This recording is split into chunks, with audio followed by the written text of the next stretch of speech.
A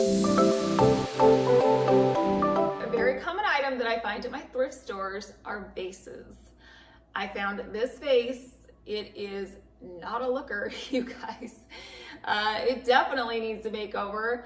I am not in love with the olive tone, and the pattern on it just isn't really my style, but I did love the size and the shape. So we're going to spruce up this vase by changing the color and adding a very unique detail to it. So first we are going to repaint it, and I'm going to be using some white gloss Rustoleum spray paint. I took my vase outside and I sprayed it in this white gloss Rustoleum spray paint. I sprayed around the entire vase to make sure that all of the lovely olive green was covered up and you could only see white. Once it was completely saturated in the paint, I let it dry for 3 hours. I wanted to create a 3D detail to put on my vase. While I was at Hobby Lobby, I decided to wander around, as one often might do when they're at Hobby Lobby. And I ended up down the baking aisle and I came across these silicone molds that are used for cakes. I loved the floral detail on it, and I knew that they would be a perfect mold for me to create a 3D detail. I'm going to create my 3D flowers out of some hot glue. So I got my hot glue gun and I added this hot glue right into the molds. I made sure that all the petals and the center of the mold was filled up with hot glue. I created 2 of these flowers. Once I had filled them with the hot glue, I let them solidify, which took about 30 minutes. Now I can just pop them right out. Because they're in these silicone molds, they come out extremely easily. It's amazing what you can create with hot glue. So now that my flowers are made, I need some leaves. So I liked these petals that were on a different flower. So I got my hot glue and I filled these petal molds with the hot glue. Once they were filled up, I let them solidify again for about 30 minutes, and then I just popped them right out of the molds. Because these flowers and petals are made out of hot glue, they're semi-transparent, so you can't really see them very well. So we're going to paint them. I'm going to start off with a neutral backdrop, so we're going to paint them in the same white gloss Rustoleum spray paint that we painted our vase in. So I took them outside and I sprayed them in this paint, made sure that they were 100% coated in the paint, and then I let them dry for 2 hours. Now that they're painted, you can actually see more of the detail that are on these flowers. So to enhance that detail just a little bit more, I'm going to add some gold highlights. I have this champagne metallic gold that I purchased at Michael's. I'm going to paint this champagne gold color on the inside of my flowers, right in the center detail, and then I'm going to paint around the edges. Doing this outlines the shape of the flowers. It will also make the flowers pop against the white vase. We don't want it to blend in. We want them to be the highlight of this vase. Once my flowers were painted, I moved on to the leaves, and the leaves I just painted completely in this champagne paint. I just wanted them to be completely gold. Once the flowers and the leaves were painted, I let them dry for a few hours. To attach my flowers and my leaves to my vase, again, I'm just going to be using hot glue. So I added some hot glue to the back of the flowers first. I made sure that it was completely covered in this hot glue, and then I pressed it onto my vase. I held it there for about 10 seconds to make sure that it cooled down and stuck really well to the vase. So once my flowers were in place, I moved on to the leaves. I added the hot glue to the back of the leaves and placed them on my vase. Now my vase is completely done and I love the way that it looks. It's so unique, it's so special. It looks very expensive, and the detail on it just makes it one of a kind. Now, of course, inside of our vase, we're going to add some flowers. I got these light pastel green leaves and I placed them in the vase. And then I also got some light pink stems and I put them in the vase as well. How pretty is this, you guys?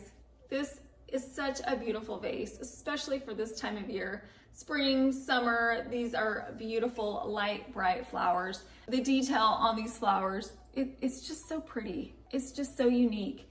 And we did it with hot glue, you guys. How crazy is that? The hot glue could make beautiful flowers like these. We didn't spend hardly any money on the hot glue and just a little bit of paint. And it just makes this piece one of a kind. So here's what our thrifted vase looked like before we transformed it. And here's what it looks like now.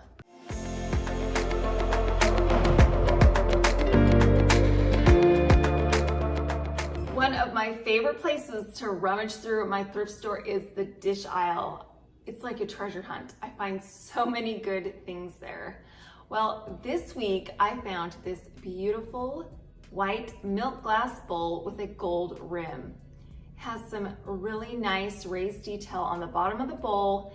It was in great condition and it was only $3.99.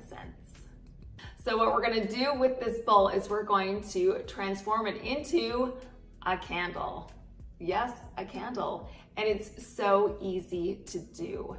I already have my container, which is going to be my bowl. So now I just need the wax. So I headed over to the Dollar Tree. They have plain white candles. I picked up 3 of them. I'm using white wax for my candle, but they have a variety of different colored wax candles, so you can pick a color that's best for you. We're going to melt down the wax into a liquid. So what I did was I got a pot and I filled it 3/4 of the way full of water and I brought it to a low boil. Then I added my candles to the water. The boiling water will begin to melt the solid wax into a liquid. I started off with my 2 candles, but then I kind of did an eyeball measurement and I realized that I needed more wax. So I took my 3rd candle and I put that in the pot as well. My advice to you is to melt down a little more wax than you think you need because having extra is better than not having enough. So once my wax had been melted down into a liquid, I pulled out the wick. This is great that these candles come with a wick. That way you don't even have to go out and buy anything else. You just use the one that's already in there. So I transferred this wick over to my bowl, and to hold it in place, I got a wooden skewer and I took that excess wick and I wrapped it around the skewer. I did that with the 3 wicks. The skewers will hold the wick in place as the wax solidifies. Now that my wax is completely melted, it's time to transfer it into my bowl. I got a hot pad and I slowly removed the glass bottle out of the boiling water. You're gonna wanna be very careful at this point. Make sure you use a hot pad, and I put my bowl on top of a placemat just in case the wax spills. The wax, the water, and the glass is all very hot, so take precautions because you do not wanna get burned. So I just continued pouring the wax into my bowl. I continued pouring the wax into my bowl with the remaining 2 cylinders of melted wax. Now that the wax has been transferred into my bowl, I'm going to let it solidify for a total of 4 hours. After 4 hours, the wax is going to look like this. Smooth, solid, just like a candle should look. At this point, I pulled the wick off of the wooden skewer and I trimmed it down to size with a pair of sharp scissors.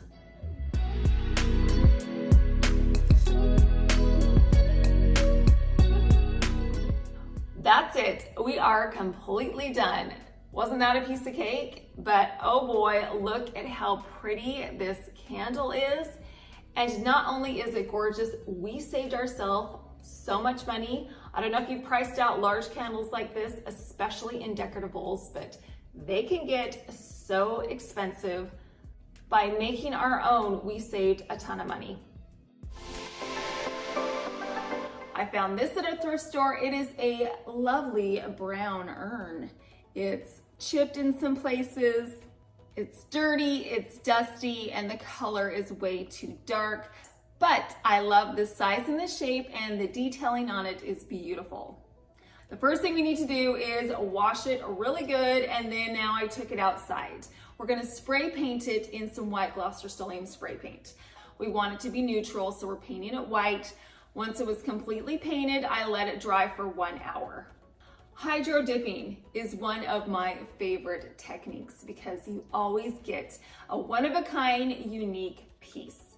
That's what we're going to be doing in order to get the marbling on our urn. So what I did was I got a big plastic storage container and I lined it with a contractor's garbage bag. Then I filled it up almost to the top with water. Then I selected 3 spray paints. I chose a white, a gold, and a silver. What I do with my paint is I alternate spraying it in the water.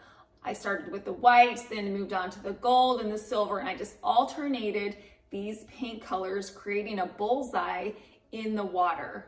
You can see as we do this technique that it begins to make a marble design. Once I had enough paint in my water, I took my urn and I dipped it into the water. Now this paint will just cling right to your piece. You can swirl it around just a little bit. Once the paint was on my urn, I pulled it out of the water.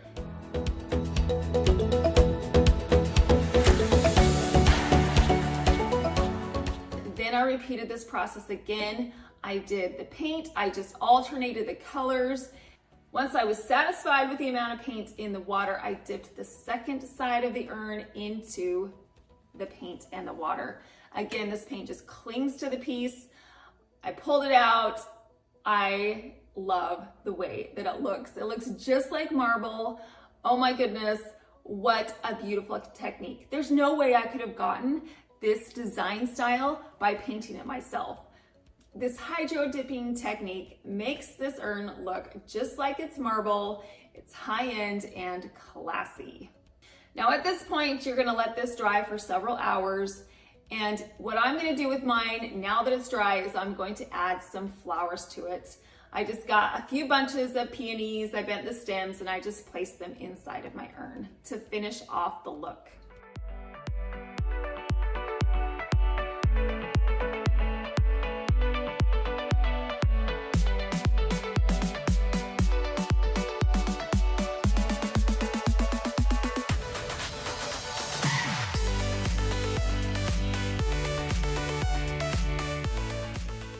What do you think about that tray? It's in need of a makeover, I would say. Let me give you a closer look. It has a lovely scenic picture of a pheasant in a field. This would be fantastic at a hunting lodge, but it's not really working for me. But what is working for me is the octagonal shape of the tray, and the size is perfect. The price is also great at $3.99. I think our first move is to change the color of this tray. So I'm going to wipe it down and make sure it's really clean. I don't know how long it's been at the thrift store or what is on it, so we want to make sure that it's really clean so that the paint adheres really well to the tray. I took my tray outside and I sprayed it in some white gloss Rustoleum spray paint. I sprayed the entire tray and said goodbye to our pheasants. I wanted to make sure everything was covered completely in the white paint.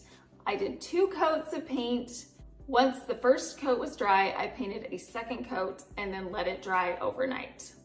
Because we said goodbye to our pheasants and landscape, I want to replace the bottom of the tray. I found a gift bag at Ross. It's a set of 2, and the gift bag that we're going to be using is the white bag with the gold roses.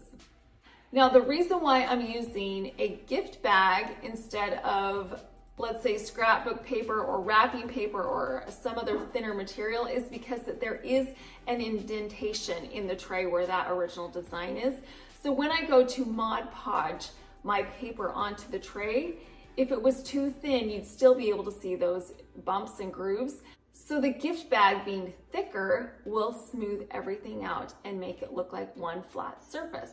The first step is to take apart the bag. I simply pulled it apart at the seams where it was glued together, then I flattened it out.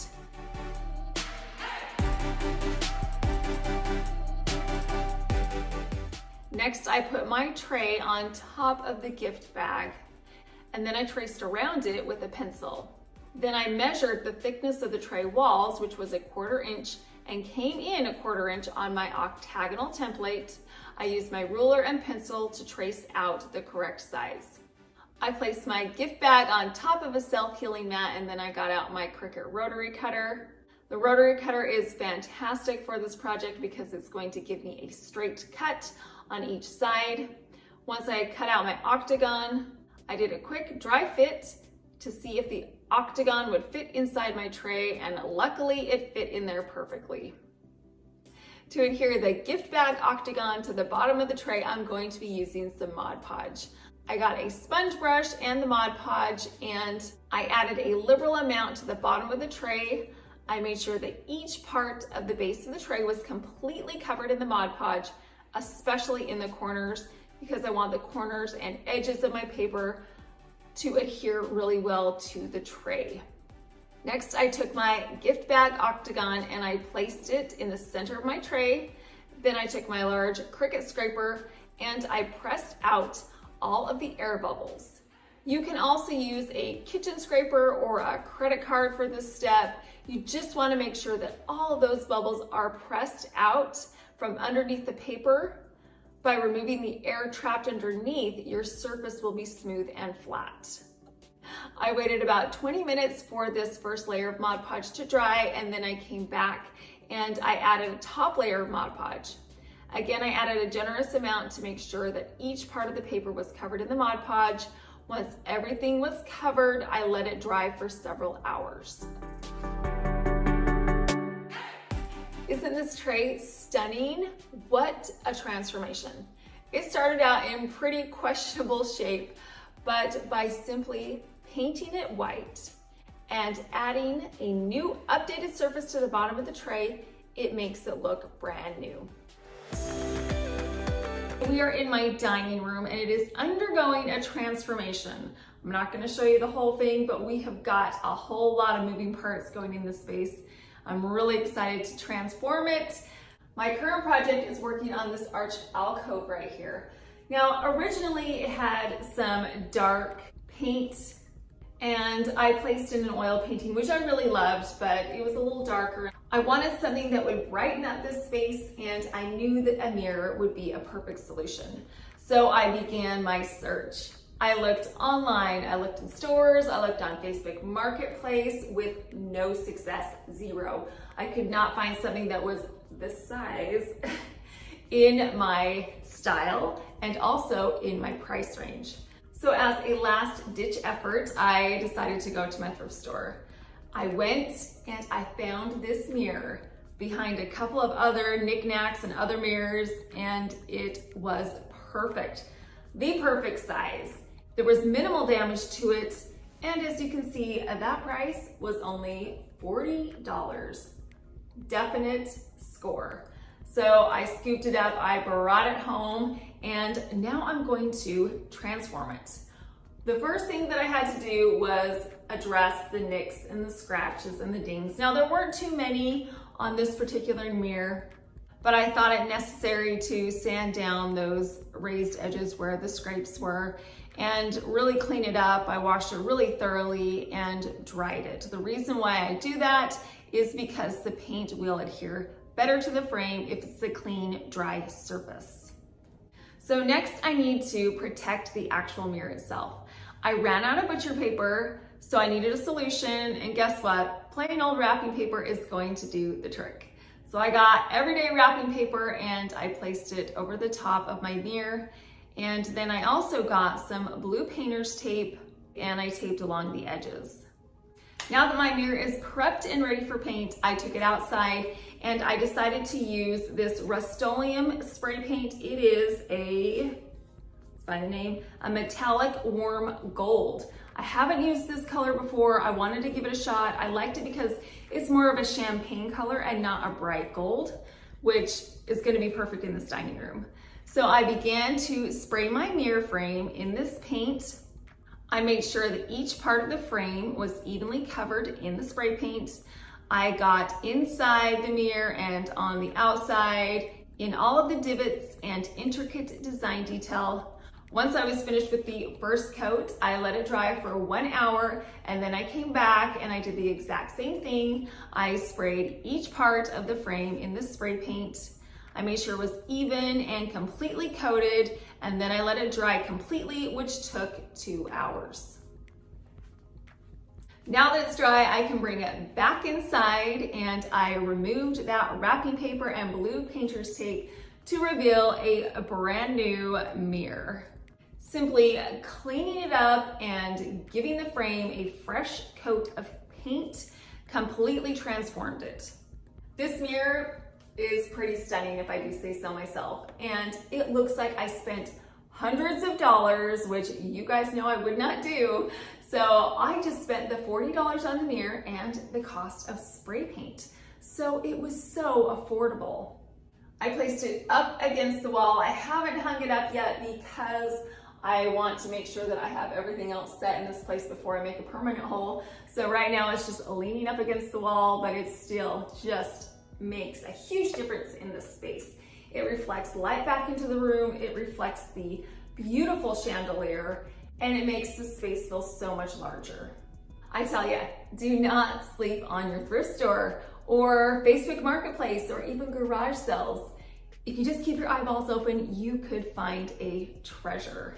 If you're looking for a beautiful piece of wall art that needs just a little bit of love or simply a paint change, try those places out, because like me, you may end up with a treasure that did not break the bank.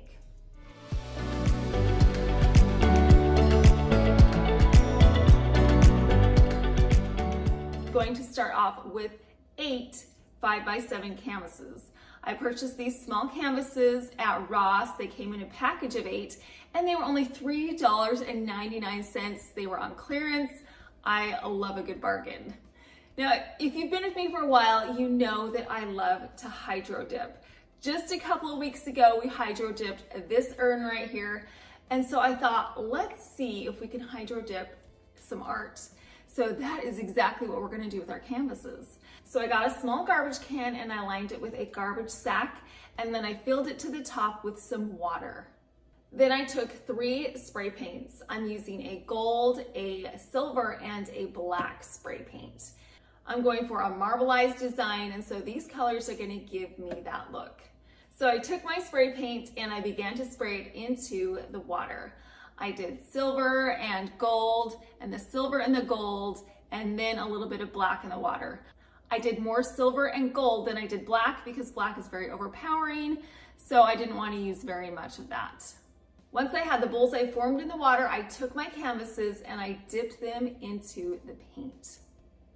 You can dip 2 to 3 of these canvases into the paint that you sprayed in one setting before you need to respray your paint, which is what I did after I had dipped a couple of canvases in. I resprayed the paint into the water. I did the exact same process, just alternating the colors until I got the desired marble look that I wanted, and then I took my canvases and I dipped them into the water. I use plastic gloves because I don't want the paint to get on my hands while I'm dipping the canvases.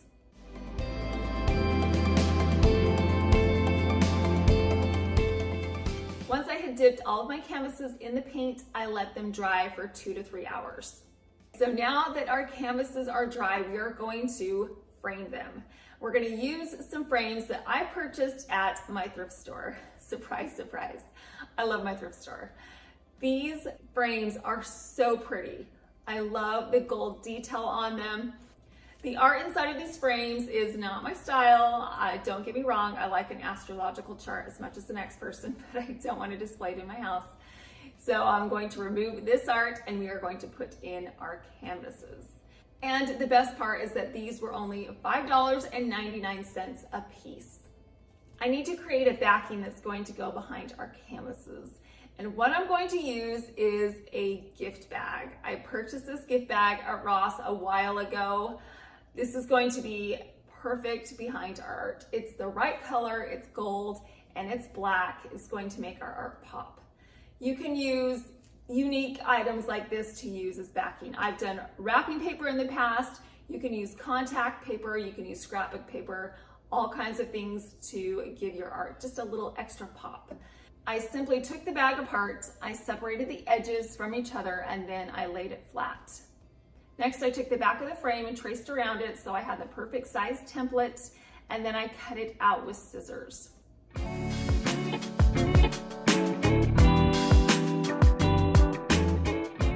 I hot glued the gift bag rectangle directly onto the back of the frame. I hot glued around the edges. The reason why I am doing this is because sometimes you can hot glue things and put paper over the top and it gets wavy. I don't want it to be wavy in the middle. The edges are going to be covered up with our mat. I'm going to do the same thing with the mat. I'm going to hot glue that directly over the top of our black gift bag.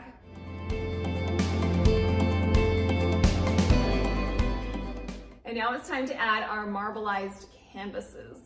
I got a ruler and I put it at the top so I could make sure that all of my mini canvases were equidistant from each other, and then I simply hot glued them into place. I'm doing 4 small canvases per frame. I want this to be more of a collection instead of individual pieces. And then I simply repeated this process with my other frame. I did the exact same thing, and now I have my art that is ready to be put back into our frames. Now these frames are so sturdy, I actually had to screw them back together, so I know they're not gonna come apart. And now everything is complete. We have our wall art. I cannot even tell you how beautiful this is. This looks like you could buy it at a store for $50, $60, $70, $100, but we made this so affordably. We got some thrifted frames, we used some canvases that were on clearance, and a little bit of spray paint. And each piece is so unique and individual, but as a whole, this collection looks very cohesive. This was so simple, anybody could do this, and you could definitely customize this to fit into your own design, color scheme, or style. You could pick whichever spray paints you wanted to use and customize it to make it into an art piece that you will treasure. Now, I have a mirror that's just been slapped on the wall. It's frameless, and you can see it in pretty much every home. So we're gonna get a new mirror. I wanted something fancy, but I didn't want to pay a gazillion dollars for it. So I thought, let's head to the thrift store and see if we can find something there.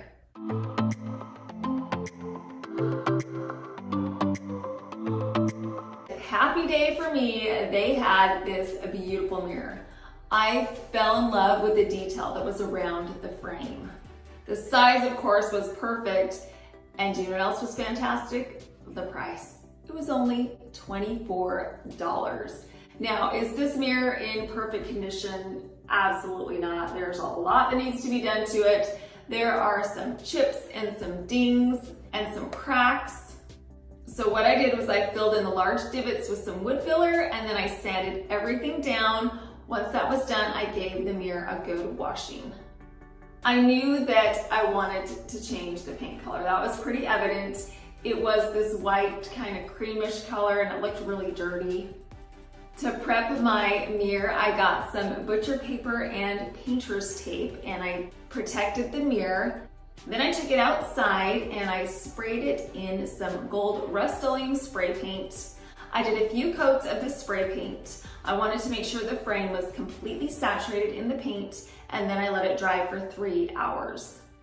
Isn't this mirror transformation stunning? You would never know that we bought this at the thrift store for $24 and gave it a makeover.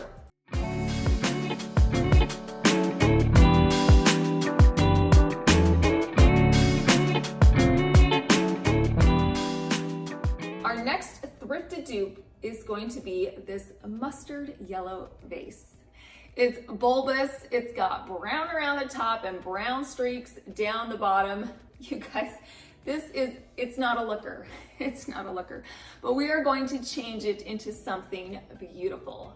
So we're gonna start off with washing this. I don't know what's on it. I don't know how long it's been at the thrift store. So we're gonna get that dust and the grime off and start off with a clean and shiny piece. Now that it's nice and clean, I took it outside and I'm going to spray paint it in some white gloss Rustoleum spray paint. I made sure that it was completely covered in this spray paint and then I let it dry for 30 minutes. Then I came back and I did a second coat of this paint. I sprayed it again just to make sure that it was completely white, that you couldn't see any of that yellow mustard or brown coming through. Once it was fully coated in the paint, I let it dry for several hours. It already looks 100 times better, don't you think? Okay, well, to get our raised dots on this vase, we are again going to be using a very unique technique. What I'm gonna do is get some hot glue and a silicone mold. I'm going to put some hot glue into these silicone molds. I'm going to fill these molds about halfway with this glue. Once they were all filled up, I let the hot glue cool down and solidify back into a solid. And now I can just pop them right out of the molds. They just came flying out. No problem. They just slid out of these molds. And now I have my semicircles that I can place on my vase. The way I'm going to attach these semicircles to my vase is again with the hot glue. I'm just going to add some hot glue to the back of these semicircles, and then I'm going to place them equidistant around this vase.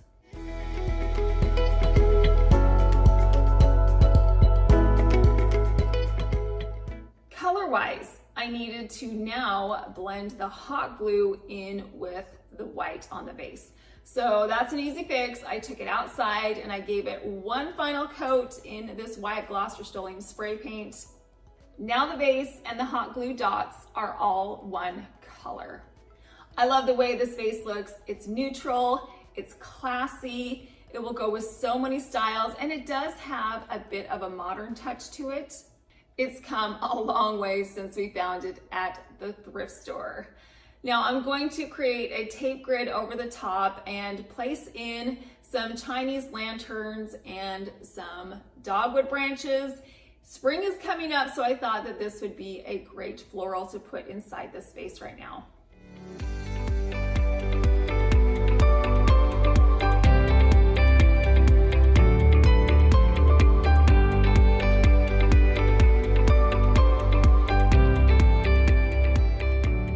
Let's head to my favorite thrift store. I always find something unique and special here. The first piece that caught my eye was tucked on a bottom shelf over in the dish department. It was this cutting board. I loved the size and the shape of this cutting board. It had a slate strip down one of the sides, which was pretty cool.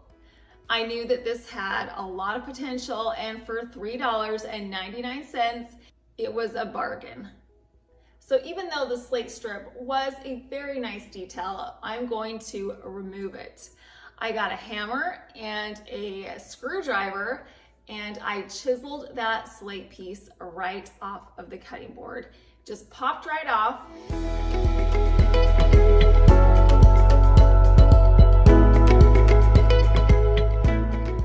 Once it was removed, I needed to sand it down. I needed to sand down the glue that was holding the slate in place, but the cutting board also had some cuts and some nicks on it, so I wanted everything to be smooth.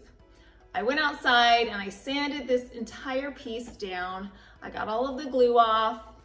Once it was sanded down, I could see the beautiful wood grain in this cutting board, and I didn't want to restain it a dark color, so we're gonna restain it in a light color. But before we do that, we're gonna add some detail to that little indent part, that indentation where we took out the slate. So I headed over to Hobby Lobby and I found a package of these wooden rectangles. They had a bunch of different sized wood pieces in this package. It was just a few dollars. I'm going to be using just the large rectangles out of this package, and I'm going to put them in this indentation in a herringbone pattern. These wood slices were the perfect size to fit right inside. In order for them to stick really well, I got some liquid nails and I put it on the back of these wood slices and then placed them on my cutting board. I continued to do that throughout the entire indentation to create a beautiful detail. Now when I got to both the top and the bottom, I couldn't fit an entire wood slice on it, but these are so thin that all I did was get some scissors and trimmed them to the size I needed and then glued them into place. Once everything was glued, I let it dry overnight. I'm going to transform my cutting board into a tray, and I want my tray to have some handles. I had these beautiful handles that were left over from my kitchen remodel, and these are going to be used on my tray. I love the Lucite and the gold on these handles. I purchased them from Amazon for just a few dollars a piece. So what I need to do is get my drill and drill some holes into either side of my cutting board, 2 per handle.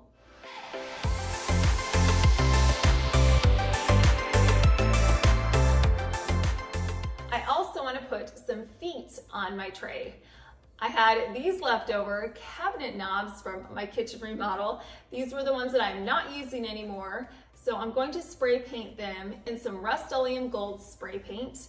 I made sure that the knobs were completely coated in this spray paint, and then I let them dry for a few hours.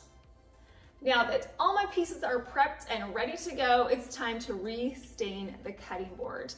I am using this antique white stain. I got a sponge brush and I began to paint the stain on the cutting board. I made sure that the cutting board was completely covered in the stain, and then I moved on to the herringbone pattern. I got the stain in all of those little indentations and on the rectangular wood pieces, and then I finished off by staining each of the 4 sides of my cutting board. Next, I took a paper towel and I wiped off the excess stain that was on the cutting board. I really loved the wood grain and I wanted it to be highlighted. By removing the excess stain, I will be able to see the gorgeous detailing of the natural wood underneath. Once I had wiped off all the excess stain, I let this piece dry overnight. Now it's time to add our knobs to the bottom of the cutting board to create our feet.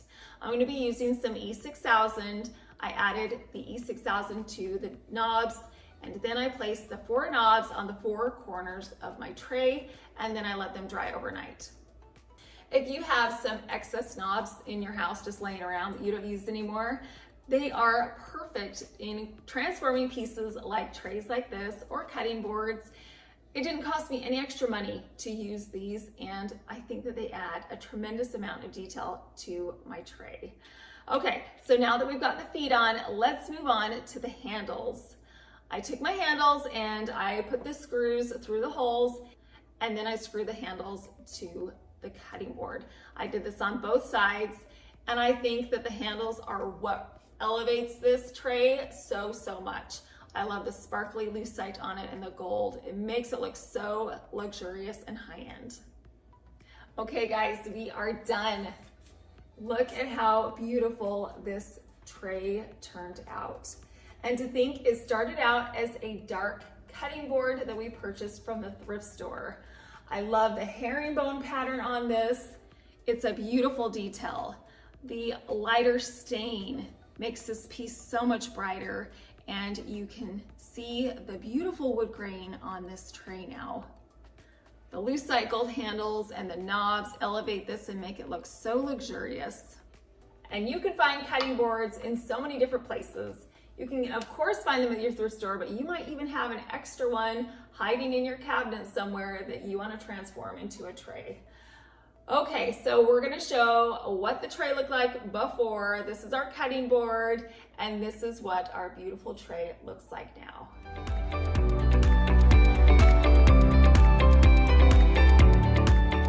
I love decorating with mirrors. They are timeless, they are classy, and they also reflect light back into the room.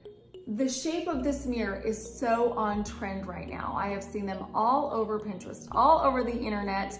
However, if you want to buy one, you're going to have to pay for it because they can get really expensive. So I was thinking, how could I find one that's affordable? And I thought, you know what, I'm going to hit up my local thrift store, and so that's what I did. They had a huge variety of mirrors there. I rummaged through and I came across this gorgeous mirror, and it only cost $15. Yes. Now, the brown color, it definitely needed to be changed, and I knew that, but the shape was perfect. The transformation started with a good washing. I scrubbed it and got all the dust and debris off of it, and then I dried it completely. I got out some butcher paper. I'm going to cover up the mirror with this butcher paper. Now there's a teeny little spot in between where the frame is and where the mirror is, and I could tuck that butcher paper right in between that space. It's a much better option to use the butcher paper because I know it's underneath every single part of that frame, as opposed to, say, blue painter's tape, because I don't know about you, but sometimes I put that stuff on and it's uneven and then I'll actually get like a line. So the butcher paper worked wonders. I did use the blue painter's tape to adhere all of the pieces of butcher paper together. Once everything was thoroughly covered and protected, it's time to paint it. I'm using this Rustoleum gold metallic spray paint. I love this spray paint. It is a perfect shade of gold. I use it all the time, and you can buy it at Walmart or at Lowe's or Home Depot. I began to spray the paint on the frame. I did a light coat around all the sides of the mirror. I let the first coat dry for about 30 minutes. And then I did the second coat. I repeated this process. And one way to make sure that you get a good even finish is to stand about 1 to 2 feet away from the piece and to move the paint constantly, to move that spray paint, to move it around constantly so it evenly adheres to the frame. Once it was completely saturated in the paint, I let it dry for an hour. Then I simply removed the butcher paper and the painter's tape, and it revealed a brand new, refreshed mirror. I hung it above my mantle right here. Working with mirrors, especially in darker rooms or smaller confined spaces, is a great design element to add because, again, it reflects, it makes it feel larger, and it also is a timeless, elegant piece that doesn't go out of style. And for $15 plus a can of spray paint, I was able to transform this mirror into something remarkable. I see glass jars all the time at my thrift store. I found one that I loved the other day, so I scooped it up. We're going to do something to this glass jar that I've never done to a glass jar before. We're going to turn it into a candle. So what I'm going to do with my jar, first of all, is I'm going to spray paint it white. This white gloss Rustoleum spray paint has been used in all of my projects today. I love it. I took my jar outside and I sprayed it in this paint. I made sure that it was completely covered in this paint, and then I let it dry for 1 hour. I got some Cricut vinyl and my Cricut maker. I cut it out, and then I placed it on the center of my jar.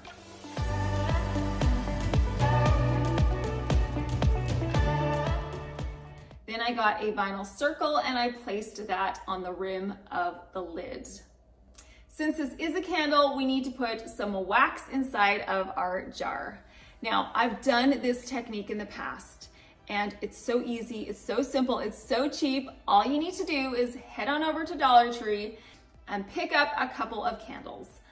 I needed 3. What I'm gonna do with my candles is we are going to melt them down into a liquid. To do this, you just need a big pot, fill it up with water, bring it up to about a low boil or a simmer, and then place your candles right inside the hot water. It's gonna take about 10 to 15 minutes to turn this wax into a liquid. Once it was liquefied, I pulled out the wicks. Then I took those wicks and I wrapped them around a wooden skewer and I placed it inside of my glass jar. Now you're going to want to use a lot of caution because this wax is raging hot. So make sure that you have some hot pads. Grab those candles out of the boiling water and then dump that wax right into your container. I'm happy that I got 3 of them because I used all 3 of these candles. I got some essential oils. This is an orange scented essential oil. It smells so good. I added several drops to the wax, and at this point I am finished All I needed to do is let this liquid wax turn back into a solid, which took a couple of hours. Once the wax was solid, I took the wicks off of the wooden skewer and I snipped them down to size. So far, so good, right? Now, the only thing that we need to do now is add the gold accents on our jar. So I got some blue painter's tape and I taped off the top knob on the lid. Then I got some gold rub and buff and a rag, and I just put this rub and buff all over the knob on the jar lid. Once that was done, I got some more rub and buff and I put it around the lip on the actual jar container itself. And then finally I added some rub and buff to the perimeter of the lid right on the bottom of it. You don't have to wait very long for this rub and buff to dry, like only a couple minutes. So after a few minutes, I was able to remove the blue painter's tape.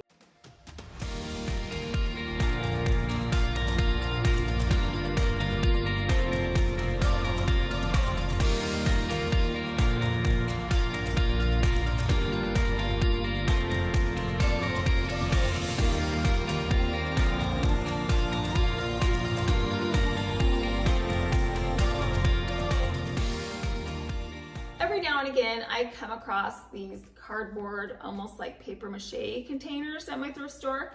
I haven't purchased them because I haven't known what to do, but I saw one at my thrift store and I really loved the detail on it. It had this scoop that went down on each of the four sides, and I thought I could do something with this. While I was out shopping at Hobby Lobby, it just so happens that I have a Home Goods across the street. So I thought I'm gonna head on over to Home Goods and see what they have there.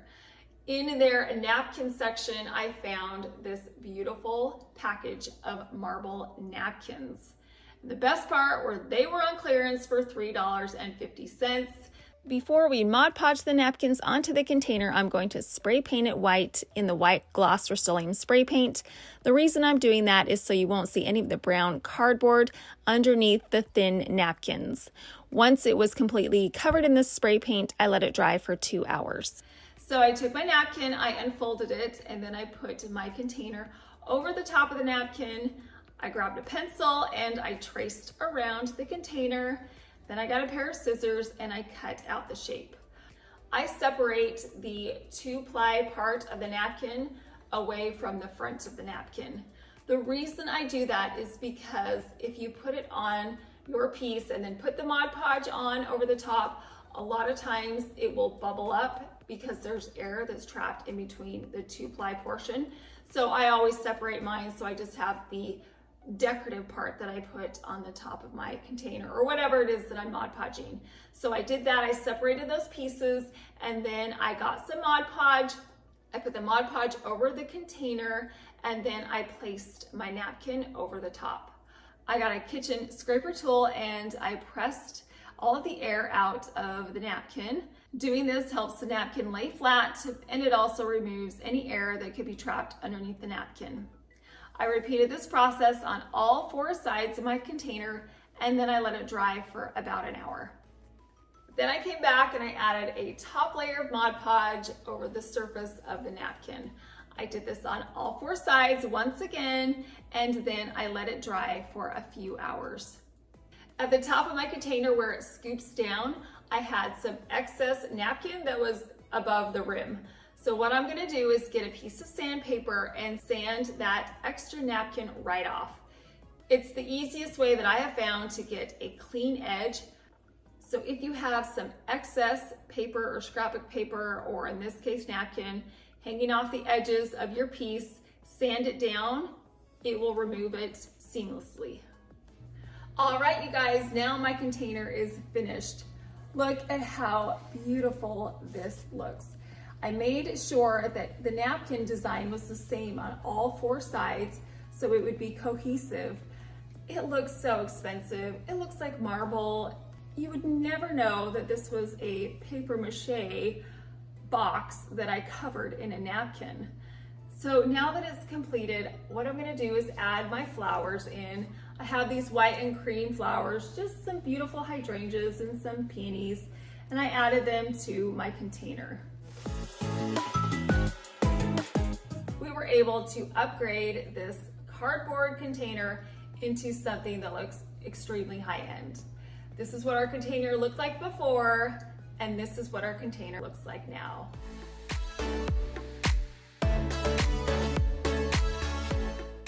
It's been a while since we've been to the thrift store, so I think we should go on a little shopping trip and see what they have.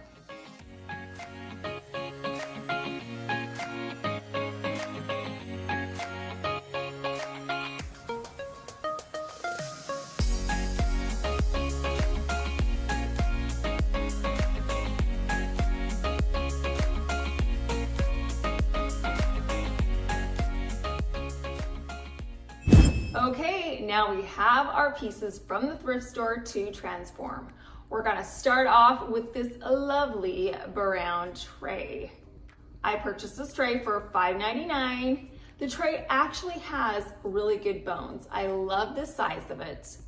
And it just has a couple dings and nicks, but the brown faux leather has got to change. The first thing that we're gonna do is wash it down. We need to wipe it and get all of the dust and debris off. We do not know how long it's been at the thrift store or what's been on it, and a clean surface is an ideal surface for optimal paint adhesion. So now that it's clean and dry, we're gonna take it outside and I'm going to spray paint it in some white gloss Rustoleum spray paint. I sprayed my tray so it was 100% covered in the spray paint. I got around each of the sides and the inside corners, and I also did the bottom inside of the tray. Once the tray was completely saturated in the paint, I let it dry for 3 hours.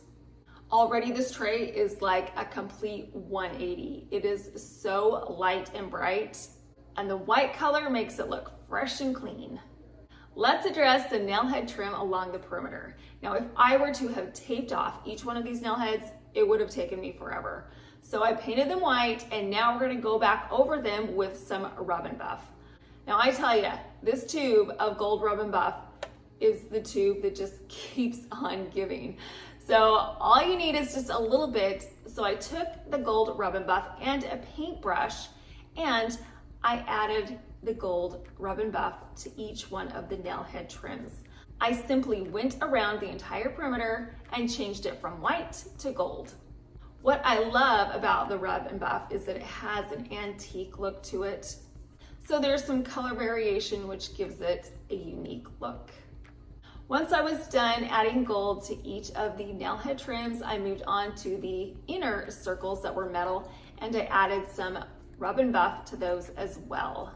This gold accent definitely elevates the look of this tray. I was scrolling online, looking at trays, and I noticed that all the ones that I loved had some kind of detail on the bottom of the tray, so we're gonna do the same thing. I chose a cherry blossom detail. I just had my Cricut maker cut out this design, and I'm using a champagne gold vinyl.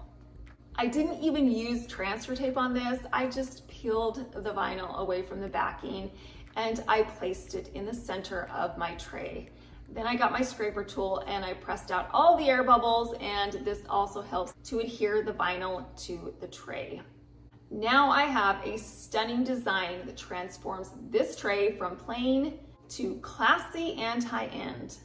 The white color is going to make everything that I put on top of this tray pop. It's the perfect color choice. The gold accents are an elegant touch. This tray transformation is remarkable. So what do you guys think about this decorative box? It's pretty questionable, right? Well, we're gonna clean it up and make this pretty penny shine. So this box was $1.99, which is a fantastic price. It's a great size. I love the metal hardware on the corners and the latch in the front. First up, we are going to give this thing a good washing, which is a very good thing that I decided to do because, oh man, was this thing dirty. I'm talking black residue dirty. This is what the rag looked like when I was finished cleaning it up. That's pretty gross. So once it was clean and shiny, I took some blue painter's tape and I taped off the metal brackets on the side, the latch in the front, and the hinges in the back. Then I took my box outside and I sprayed it in the same white gloss Rustoleum spray paint that I used on my tray. I made sure that this box was completely covered in the paint. I did the sides and the top. I made sure that it was 100% saturated, and then I let it dry for 3 hours. My plan from the beginning was to have my box coordinate with my tray. So in order to do that, we're going to use the same rub and buff on the hinges and on the latch in the front and on the side corner brackets. That way the gold coordinates with the gold that's on the nail head trim on my tray. So again, I took my rub and buff and a paintbrush and I put the gold on the latch, on the corner pieces, and the hinges in the back. A paintbrush is a great way to get the rub and buff on there because you can place it exactly where you want it. Next, I created the exact same cherry blossom decal in a smaller size on my Cricut. So what I'm going to do with these is I'm going to place the cherry blossom branches on the corners of my boxes. That way the branches just kind of meander around the box and make it look unique and special. So I placed the first cherry blossom branch on the side and I wrapped it around to the front. Then I placed another decal on the back corner. Then I added the final cherry blossom branch to the top of the box. I used my scraper tool to get all of the air bubbles out and to make sure that the vinyl was adhered well to the box. Once I got to this point, I looked at my box and I decided I needed to add just one more detail. You know how you just can never leave well enough alone? Well, that's kind of how I was with this box. So I went back to my rub and buff and my paintbrush and I decided to add more of the rub and buff along the raised edges, all along the top perimeter of the box and also along the bottom. I'm really glad that I did this. I think that it's an additional detail that makes this box look high-end. All finished. I mean, come on, look at this thing. You would never know that it started off as a dirty, I'm talking really dirty, piece from the thrift store. All we did was we gave it a good wash. We painted it. We added some gold touches to it and a beautiful vinyl detail. I just love the way that my box and my tray coordinate together. They look like they have always been best friends.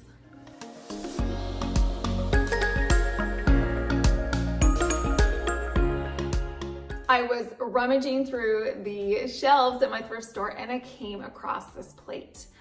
I think it's a plate to hold deviled eggs, right? You put the little eggs in the divots. Well, I absolutely loved the shape of it and the price was right at $1.99. This plate also reminded me of some scalloped like marble trays that I've seen that people use to display candles and other decorative items. I think it is so pretty. I love the white milk glass and the gold around the rim. However, the gold around the rim had been rubbed really thin in some places and was completely missing in others. This is going to be a quick, easy fix.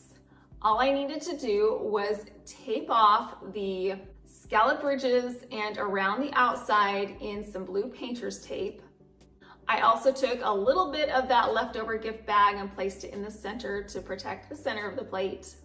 I took my tray outside and I sprayed it in a coat of metallic gold Rustoleum spray paint. I sprayed around the scalloped edge and then I let it dry for 2 hours. I removed the paper and the blue painter's tape and it looks brand new. Now here is a little tip. I had a bit of overspray that got onto the actual plate itself. So all I needed to do to remove that was to get some fingernail polish remover and some tissue. And then I just wiped it right off. Now this plate is better than new. I'm going to place a candle in the center and it looks like a high-end scallop tray that you would pay an exorbitant amount of money for, and we only spent $1.99. I have found some amazing treasures at my thrift store in the past, but this guy right here is definitely one of the best. I found him at my local thrift store and he was only $6.99. That is an amazing price. I've looked for Santas in the past and they can get so pricey. So I scooped this guy up for $6.99. Is he in perfect condition? No. But we're gonna try our best to bring him back to his former glory. Now, his hands and his face were pretty dirty, so we're just gonna start off by washing him. I got a damp rag and I wiped off his hands really well. There were a few marks that were pretty stubborn that wouldn't come off, so I got out my magic eraser and I rubbed that really firmly over his little hands and the dirt came right up. As I was washing off his face, I did notice that on his nose he had a chip. The paint had been chipped off. So after I washed his face off, I got some craft paint. I mixed a pink and a red together to match the color that was on his cheeks. I painted his nose in this pinkish red color and it looks like it was always supposed to be that way. Santa is, after all, supposed to have a cherry red nose, right? So after I was done with his nose, I got that damp rag and I continued to wipe off his robe. I got all of the dust off and then I got a pair of scissors and I trimmed off any errant threads. I really liked his hat, but I thought we can do better. So we're gonna add a little bit of flair. I got 2 holly leaves and a gold metal snowflake. I hot glued them together and then I hot glued them to the hat. I had another gold metal snowflake and I put some hot glue on that and I hot glued that to the center of his belt. These 2 small additions that we added to Santa give him that extra flair that he needed. What is Santa without an overflowing bag of presents? I got a canvas bag and I stuffed it full of polyfill. Then I got some small gift boxes and I placed those on top so that they would overflow out of the bag. What a great transformation this Santa got. He was pretty tired, like we all are this time of year, but he got a much needed refresh so he could look his best coming down the chimney, delivering presents on Christmas Eve. I found this Birdcage at my local thrift store for only $3.99. It's nice, but it could be so much better. First thing I needed to do was to address the rust spots. There were some on the bottom and around the bird. So I gave it a good washing, I scrubbed it really well, and then I let it completely dry. The color combination that I'm going to be using today is white and gold, like I've used in so many of my other decor pieces. I love using it because it's neutral. So I'm going to, first of all, paint the birdcage white. So I needed to tape off the top bird and also the latch. I'm using a white Rustoleum spray paint. I sprayed the first coat of paint on the cage. I covered it liberally until it was completely white. I let it dry for 20 minutes, then sprayed on a second coat for a maximum paint saturation, and then I let it dry for 1 hour. I removed the blue painter's tape from the bird and from the latch, taped off the cage with that same blue painter's tape, and I also used a paper towel to make sure that this was completely covered. Then I got some gold metallic brass Rustoleum spray paint, and I sprayed the bird, the handle, and the latch. I let it dry for 20 minutes, then added a second coat of paint. I let that dry for an hour. And finally, I removed the painter's tape from the bird and the latch. The transformation is so dramatic. It is bright, it is fresh, clean and it looks so much more high-end.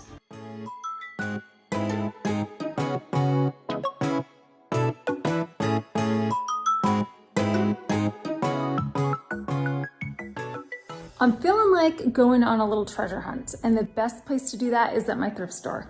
So what do you think? You want to go on a shopping trip with me? Let's go.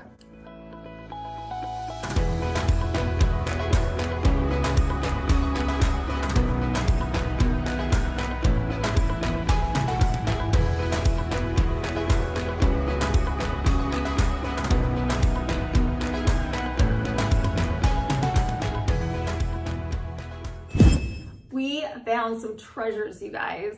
Now, I know they look like doozies right now, but trust me, they all have potential. And we're gonna start off with the most stunning, in my opinion, transformation, but it's also the most difficult. Why? Because typically when I do my thrift flips, I like to reimagine these pieces or embellish them, but this time we are taking a piece and we are doing a reverse flip, and we are taking it back to its natural state. This cheese board and cloche was from my thrift store, and it was $5.99. This little cloche is already decorated to the hilt with butterflies and flowers and grass, and there's a cute little sunshine on the top. It looks like somebody's darling little daughter or niece or granddaughter just went to town and used her most creative painting skills. We are going to be removing the paint from the glass cloche and bringing it back to its original state. Now, because this glass cloche and cheese board is going to be used with food, I wanted to do it in the most natural way possible. I did not want to use harsh chemicals to remove this paint. So we are going to be trying out a little hack together. I've never done this before, so let's keep our fingers crossed that it works. What you're gonna need is some vinegar, just plain vinegar. I got a measuring cup and I measured out 1 cup of vinegar, and I heated it up in the microwave for 60 seconds. I took my glass cloche outside and I put it on top of a old cookie sheet. You don't need anything new. You might want to use something that could possibly get ruined, so that's what I'm doing here. And then I also have some gloves on, some plastic gloves, because safety first.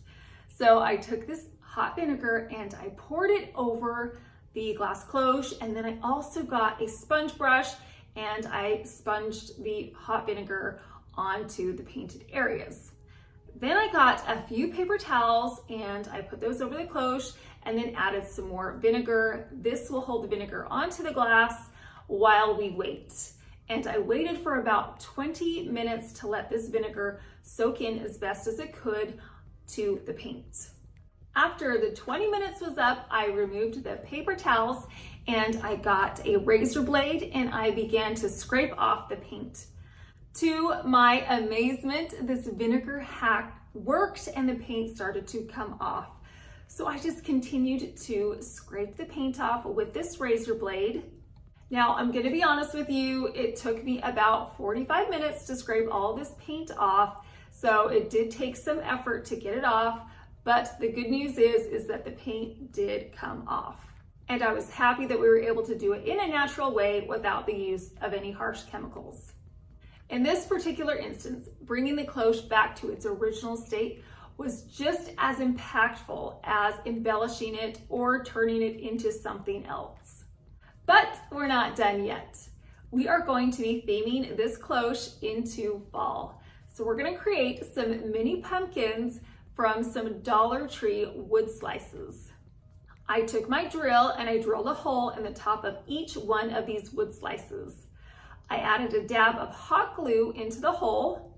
Then I pressed a little stick that I had gotten outside. Then I took some stems of leaves and I hot glued the leaves to the top of the pumpkin.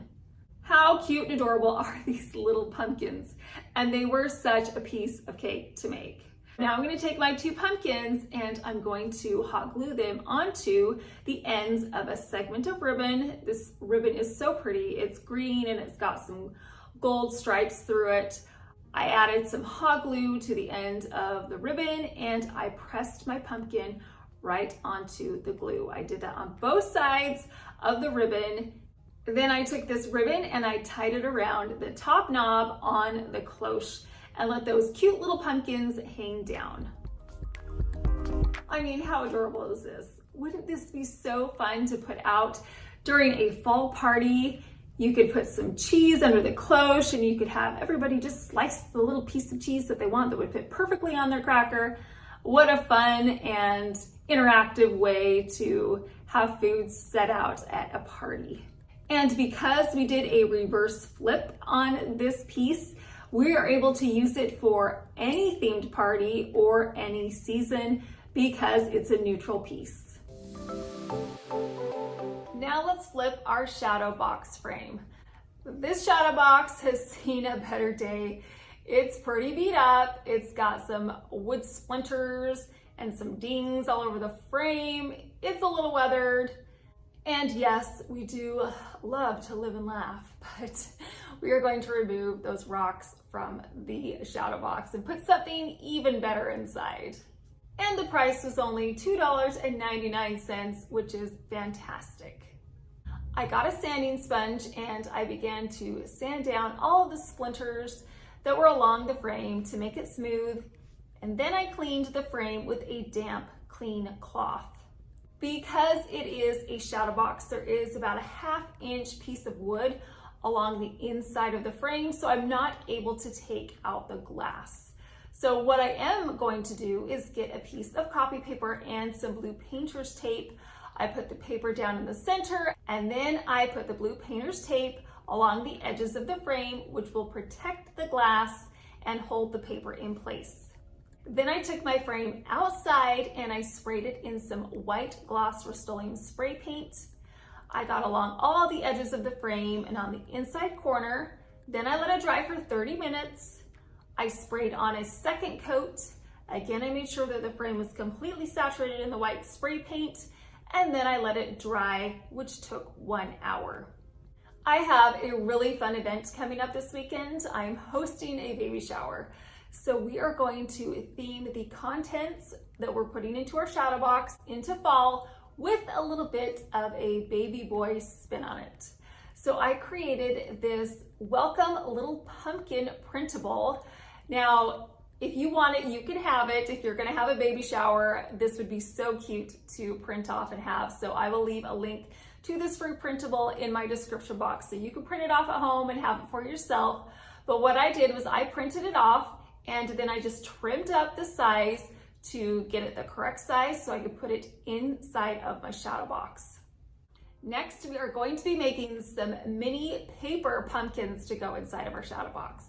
I got some blue polka dot paper and I cut some pieces that were 3 inches by 2 inches.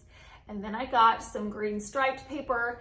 Again, I cut some rectangular pieces that were 3 inches by 2 inches. You are going to need 3 of these pieces per pumpkin. I took these rectangular cardstock pieces and I folded them back and forth and back and forth and back and forth to create an accordion. Then I folded each accordion piece in half to create a fan. I got some hot glue and I hot glued the inside edges together. Then I took my 3 folded fans and I put them together to form a circle. I got hot glue and I hot glued the edges of each of the fans and I put them together to form a circle.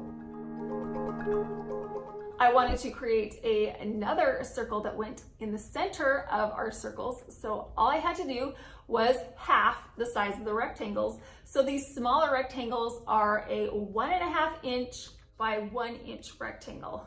I repeated the same process. I folded those 3 pieces of cardstock to look like accordions. Then I folded them in half, hot glued the inside edges together, and then took my 3 fans and hot glued them together to create a circle.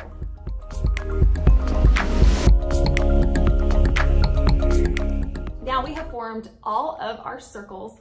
What I'm gonna do is I'm gonna put some hot glue on the back of my mini circles and place them right in the center of the larger circles. To hide the little circle in the center, I got some buttons. This little jar of buttons is from the Dollar Tree. I just pulled out some little ones that coordinated with the color scheme I was going for. I added some hot glue to the back of these buttons, and then I just put them right in the center of our circles. Now we're gonna make some stems and some leaves to go at the top of our pumpkin. We're gonna start off with the leaves. I took some green cardstock and I folded it 3 times. Then I cut a leaf shape out of the cardstock. Because I folded it, it will create 3 identical leaves. For our pumpkin stems, I'm just using some sticks that I got outside. I added some hot glue to the bottom of the stick and I placed it right in one of the folds of the accordion. Then I got my leaf and I added some hot glue to the bottom of the leaf and I placed that at the top of my pumpkin.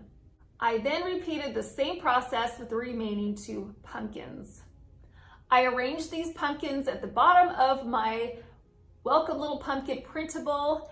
Then I got some hot glue and I hot glued the back of the pumpkins and pressed them onto the bottom of the pumpkin printable. Now it's time to put everything back into our shadow box. But first we have to say goodbye to the Live and Laugh rocks. So I pulled those off and now I have just a plain mat. So I scooted my little printable over the top of this mat. Then I got some double-sided tape which secured the mat and the paper together. Next, I took my shadow box frame and I placed it over the top of the printable. I flipped it around and secured everything back together. What a great transformation. This shadow box, it was pretty sad when we first found it, but I think that we have flipped it into something completely different and I absolutely love the contents that we put inside. I love that this is themed fall, but it's also themed for a baby shower. This is something that you could do at home. Instead of saying welcome little pumpkin, you could say welcome fall, happy fall, harvest, whatever, but you could still create some mini pumpkins and put it inside of a shadow box, which would definitely theme them into this autumn season. In the seasonal section of the thrift store, I came across this pumpkin gourd candle holder and I just thought it was absolutely adorable. So I scooped it up and brought it home. Now the price of this candle holder is only $2.99, which is perfect. What we're gonna do with this little candle holder is we are going to paint it white. But before we do that, we need to tape off the leaf and the stem because I don't want that to be white. So I got some blue painter's tape and I just simply protected the leaf and the stem with this blue painter's tape. Then I took this candle holder outside and I sprayed it in the white gloss Rustoleum spray paint. I made sure that I painted every part of this candle holder. Once I was finished with the first coat, I let it dry for 30 minutes.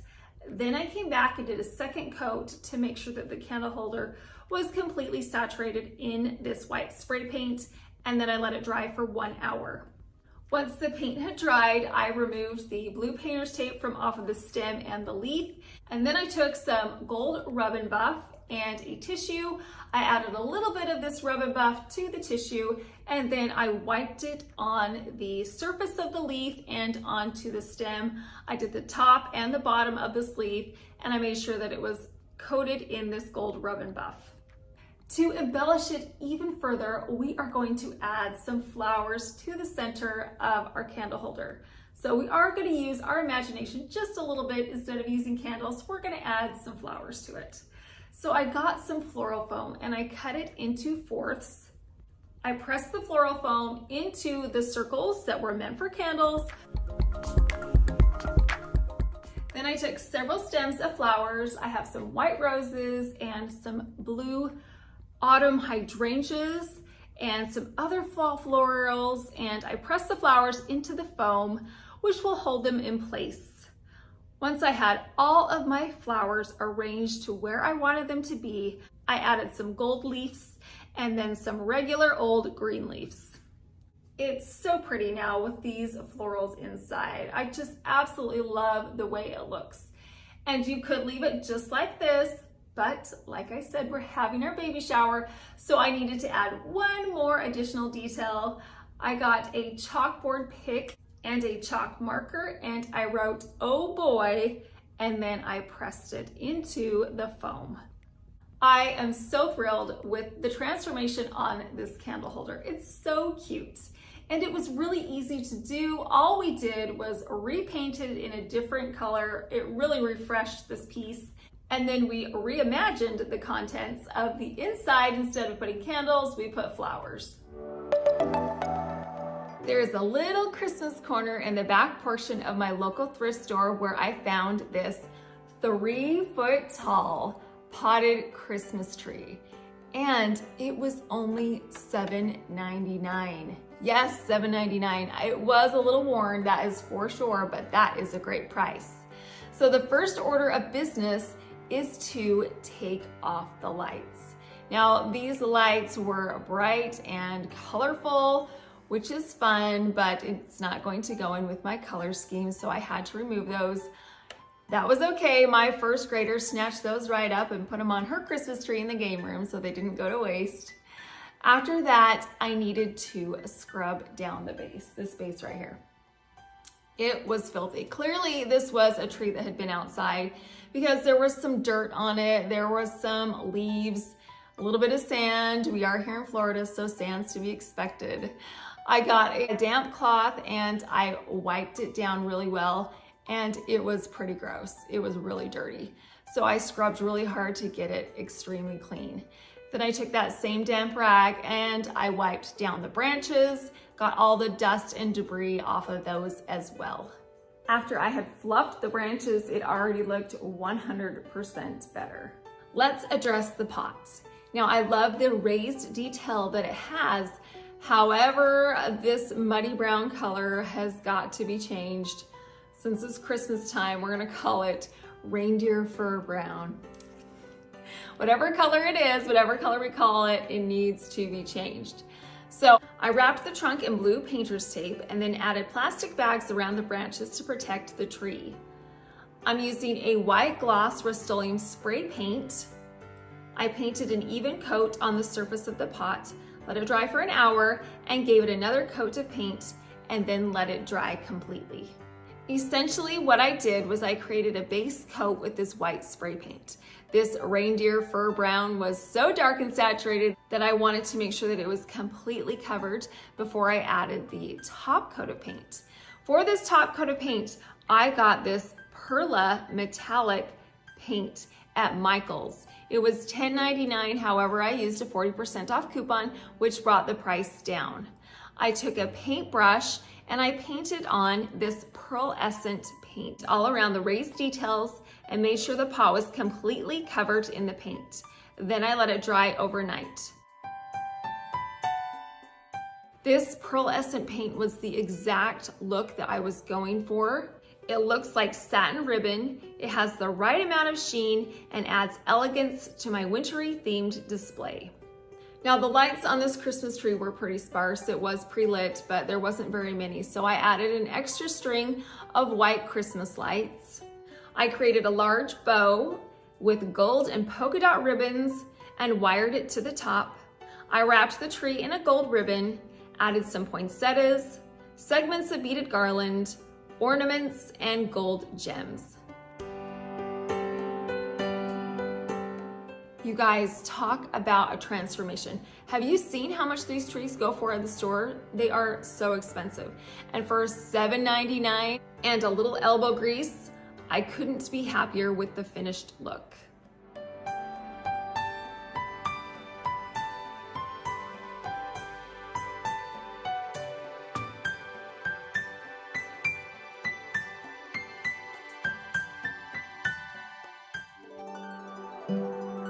Another place I love searching through at my thrift store is the glass and the vase aisle. They always have some great treasures. You just have to move things around and find a great piece, which is exactly what I did. I found a glass vase. It's rather large and the shape of the vase is unique and interesting. And the best part was it was only $1.99. That's a no-brainer, so I scooped that right up and brought it home. The first thing that I did to this vase was I gave it a good washing and made sure it was completely dry. And now we are going to paint it. But before we paint it, we're going to cover the outside of this vase with a plastic grocery bag. And then I'm going to take some blue painter's tape and wrap that around the rim of the vase. We are actually going to be painting the inside of this vase. Now I know that's counterintuitive to what we typically do. We always paint the outside, but today we're gonna do the inside and I'll show you why in just a minute. So I took my vase outside and I sprayed it in some gold Rustoleum spray paint. I made sure that the entire inside of the vase was completely covered in the paint, and then I let it dry for 1 hour. All right, so the reasoning behind why we're painting the inside of this vase is because we're going to make a design and put it on the outside. If I wanted to ever take off the design that we're going to be putting on, it would rip some of the paint off, which is not what we want to do. So by painting the inside of the vase, it leaves the outside glass, so we can add and take away anything on the outside of this vase without worrying about peeling or chipping the paint. I created a damask design on my Cricut, and then I had my Cricut maker cut it out on some removable vinyl.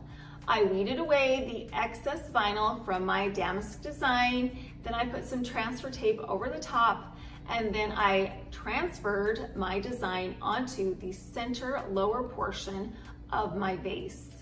I'm using removable vinyl so I can use this vase again for another season or holiday. Simply by removing the vinyl, I'll be able to have a blank slate to decorate with. An additional detail that I wanted to add to this vase was a ribbon right at the top. I created this ribbon a couple videos back. If you remember, I used it on my foyer display table. What I did with this ribbon was I just hot glued 2 ribbons together to create one unique and custom ribbon. I took some double-sided tape and I added that to the back of the ribbon, and then I pressed that to the neck of the vase. I added more double-sided tape along the vase at the top, and then I just simply pressed that ribbon to the double-sided tape until it was completely around the neck of the vase. I love the additional detail that this ribbon adds to this vase. The color scheme of the gold and white ribbon ties in with the gold and white overall color scheme that I'm going for in my display. Isn't this container just beautiful? And it was only $1.99. I have a custom piece now that looks so high-end, so expensive, and what I'm gonna do to this vase, of course, is we're gonna add some flowers, because I always add flowers. I love flowers. So I'm gonna take some peonies. I had 2 bunches that I purchased at Michael's. I bent the stem and I simply added them to the inside of the vase. Super easy, piece of cake. Anybody can do this. They are the perfect addition to accompany my newly transformed vase. I hit up my local thrift store and I saw this plant stand in the aisle. I noticed the shape and the design of this piece had potential, and the price was right at $2.99. However, I could not overlook the rusted out pieces on the iron, the dusty feel that it had, the unfortunate color of the glass, and also there were bugs in it. How many times do you buy pieces with bugs in it? Not very often, but I took a risk on this one. So I've got some ladybugs for free. What I'm gonna do with this piece is, first off, I'm going to remove the bugs and the moss and the plants, the greenery out of the top. So I pulled it out and it came out together. There was no foam or anything holding it together. It was just the moss that had been pressed together over time. So my guess is it had been sitting in that thrift store for quite some time. It definitely needed a good wash. So I scrubbed the entire thing. I started with the iron piece and I made sure that the parts that were kind of rusty were scrubbed really well just to get off any excess metal or dust or debris that could be in there. And then I washed the glass vase with some hot soapy water, and then I dried them off, and now everything is clean and shiny and prepped for paint. Now the paint that I'm using is Krylon. It is a gold leaf paint, and I took my pieces outside and I sprayed them really well. I gave them a couple of coats, And I made sure that, especially on the iron base, that those rusted places were really well coated. I flipped it around and I did the back side, and then I did the glass base part. I did the underside first and I let that dry, and then I flipped it over, and to hold it in place I got a mason jar lid and I just put that base right inside that mason jar lid, and it held it up really nicely while I sprayed the inside of the base, and then I let them dry. Now it's time to completely reimagine these pieces. The first one is going to be the most obvious, and that's just to put them back together. Put that vase right back inside of the iron stand, and that's beautiful. You could stick a candle in there and just leave it as is. Just making that paint change makes it 100 times better than what we started with. The second thing is to get another container. I got this beautiful white ceramic geometric pot at Ross for a couple of bucks. And what I'm gonna do is I'm going to fill it up with some florals. In order to have my flowers stay nicely in place inside of my pot, I'm going to put some tape on the top of the pot first. This is clear packing tape. I'm going to put one piece across the center horizontally, and then I'm going to put another piece across the center vertically. So I have a grid pattern. Now I have 4 holes.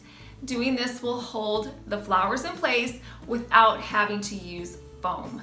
The florals that I'm going to use are from the Dollar Tree, and they're also from Ross. I got some from there as well.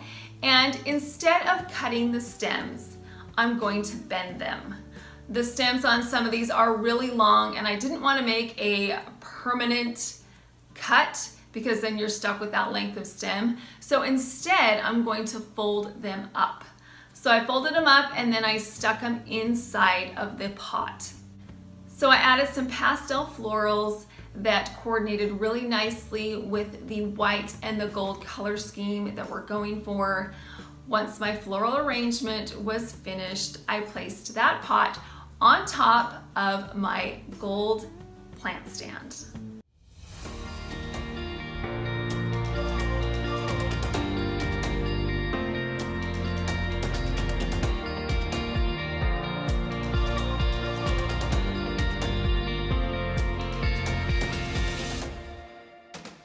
I see trays like these all of the time at my thrift store.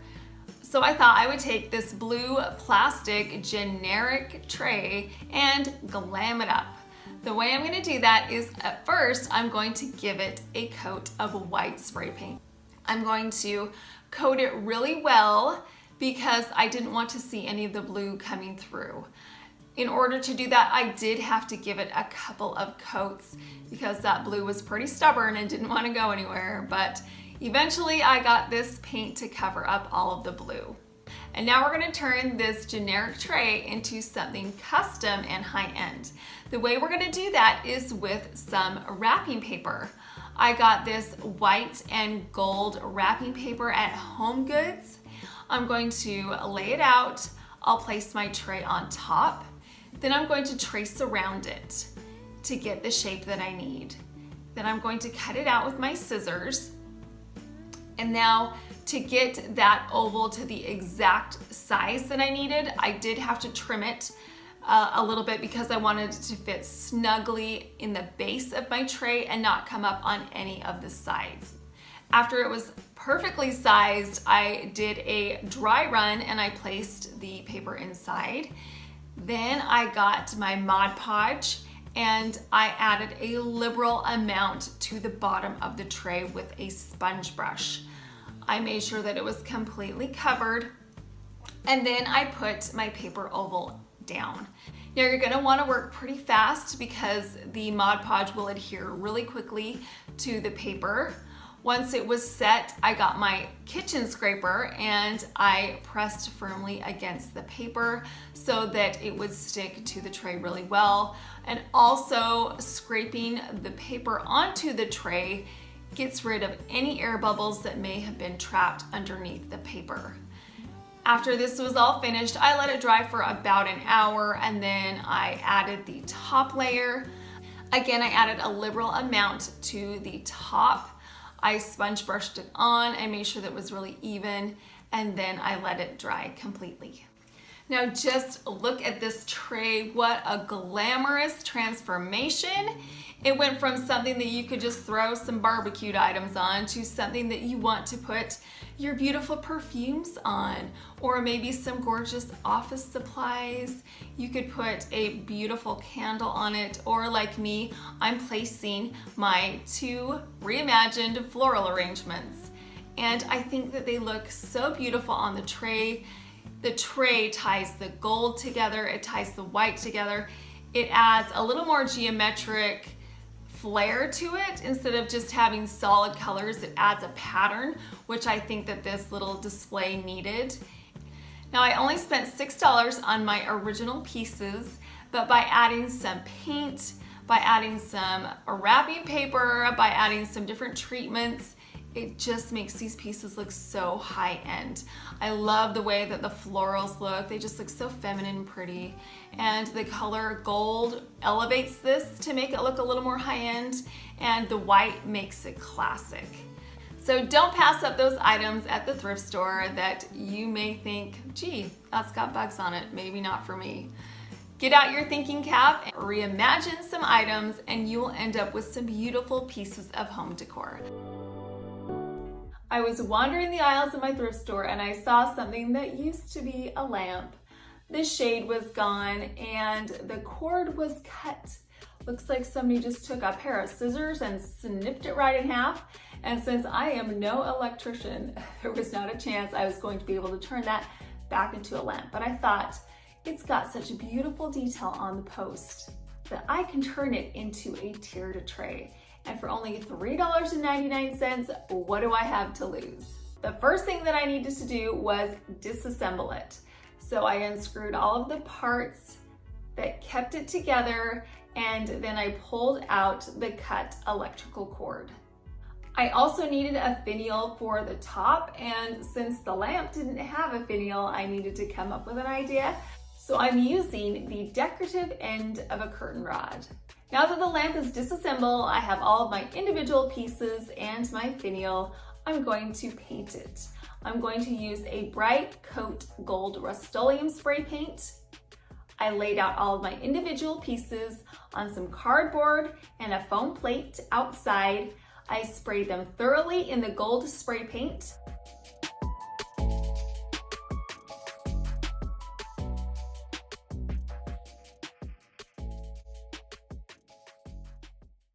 I let them dry for 30 minutes. Once the first coat was dry, I flipped over the smaller pieces and sprayed the opposite side in the paint. Then I gave my other pieces a second coat and then let them dry completely, which took 1 hour. The plates that I'm using for my tiers aren't really plates at all. They're actually Dollar Tree chargers. I needed something that was sturdy enough to be able to act as a tray, but I needed to be able to drill some holes through the center so I could place them on the post of my lamp. So a charger is the great solution. I'm going to add a swirl detail to the rim of my chargers for some extra pizzazz. I'm using a white Cricut vinyl. I loaded my vinyl into my Cricut maker by hitting the flashing arrow button. Then I hit the flashing C button, which began the cutting process. I evenly placed the vinyl decal along the rim of the charger. Once it was in place, I took my scraper tool and pressed the vinyl firmly to the charger.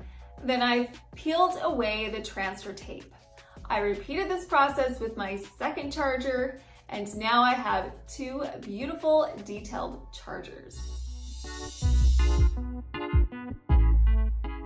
Before we reassemble our lamp post into a tiered tray, we first need to drill some holes through the center of our chargers. Now, luckily, if you flip over chargers, they have a little indentation, a little bump where the center is, so that's my guide.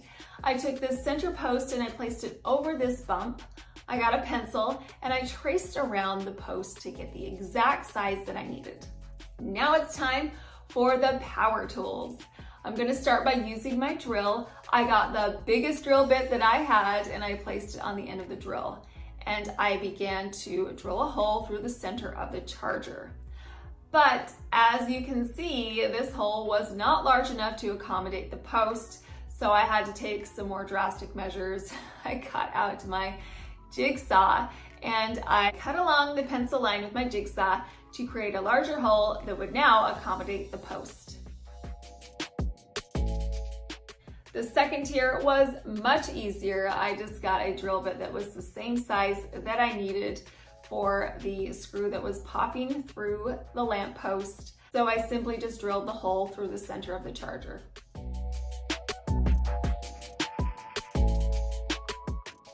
Now that everything's painted, the chargers have the holes in them, it's time to put this beauty back together. We're gonna start off with the base. I put the first charger over the top of the base. Then I got the post and I screwed that into the base. And then I just continued to put back the pieces just the way they were originally before I had taken them apart. The only difference is that I added the second charger in between two of the metal pieces. And then finally at the top, I added my finial. I got some E6000 and I ran a line of E6000 along the bottom of the finial. And then I placed it in the hole that was originally meant for the cord. I let the E6000 dry for several hours before styling it. On the tiers of my tray, I added some geometric candle holders with some votive tea lights inside. I have some mini cloches with a few roses inside.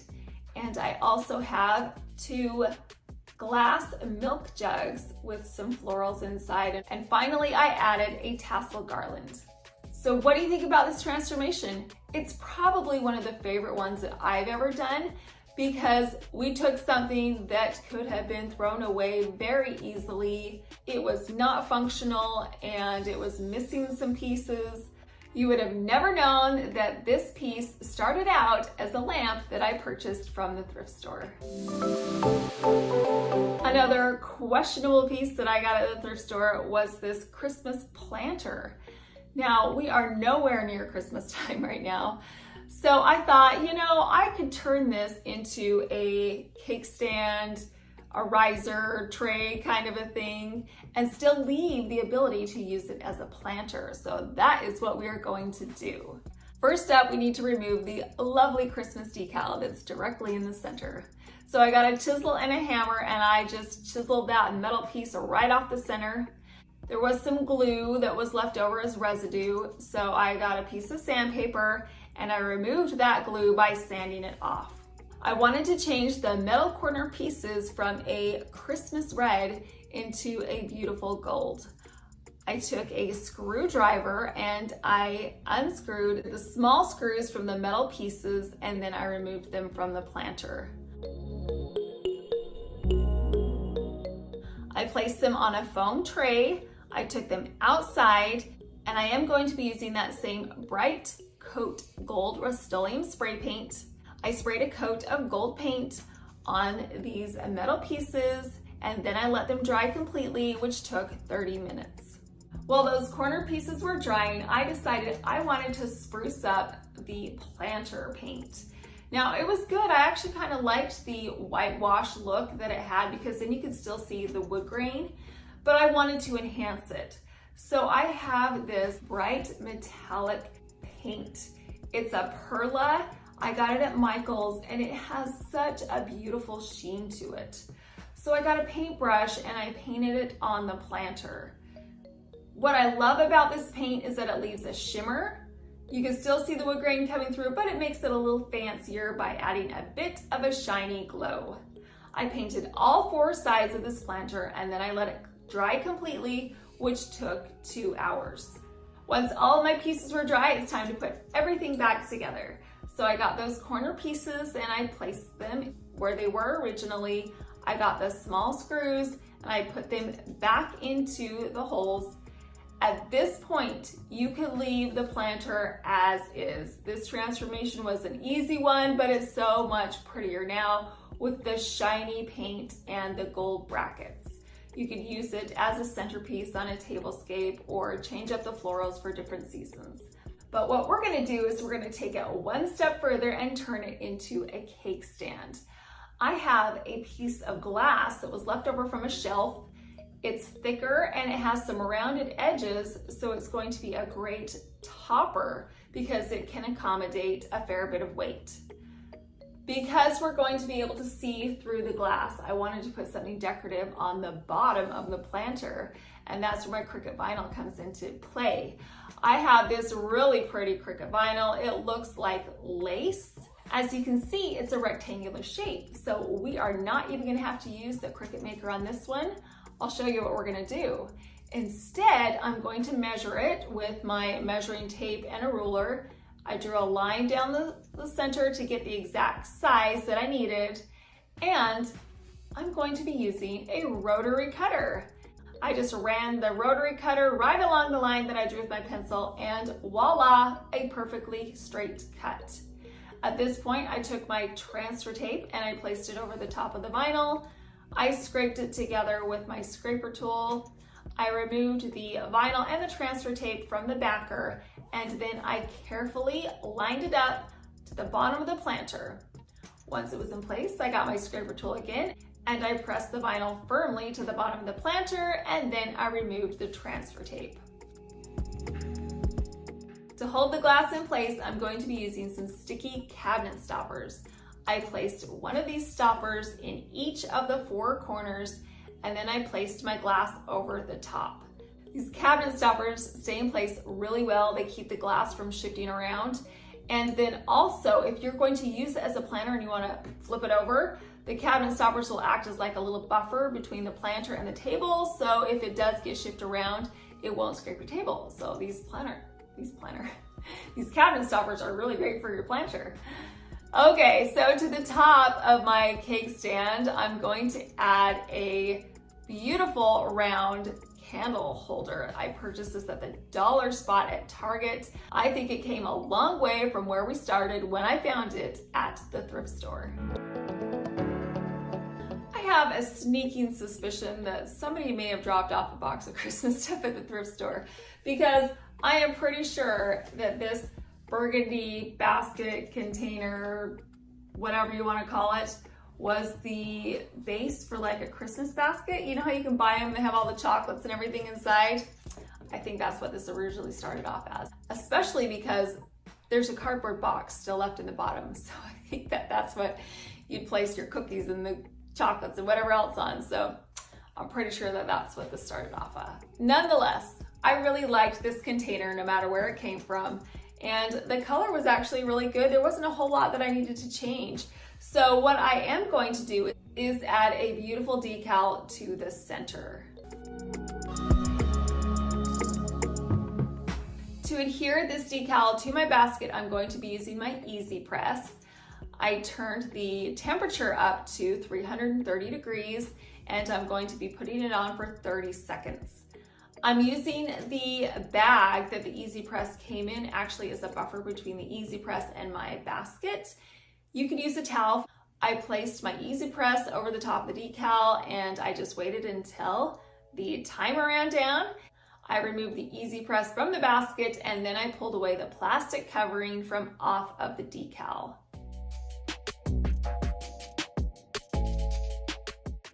You could fill this basket up with so many things. As you know, you've seen the gift basket, so that's what you could do.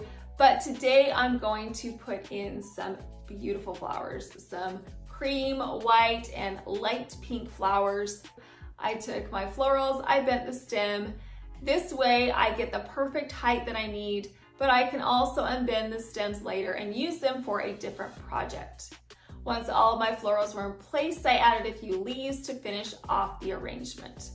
This really was an easy transformation. All I did was I took something that was pretty good to begin with. This is definitely the best of the 3 thrift flips, but I enhanced it by adding a gorgeous decal to the center and filling it to overflowing with some beautiful florals.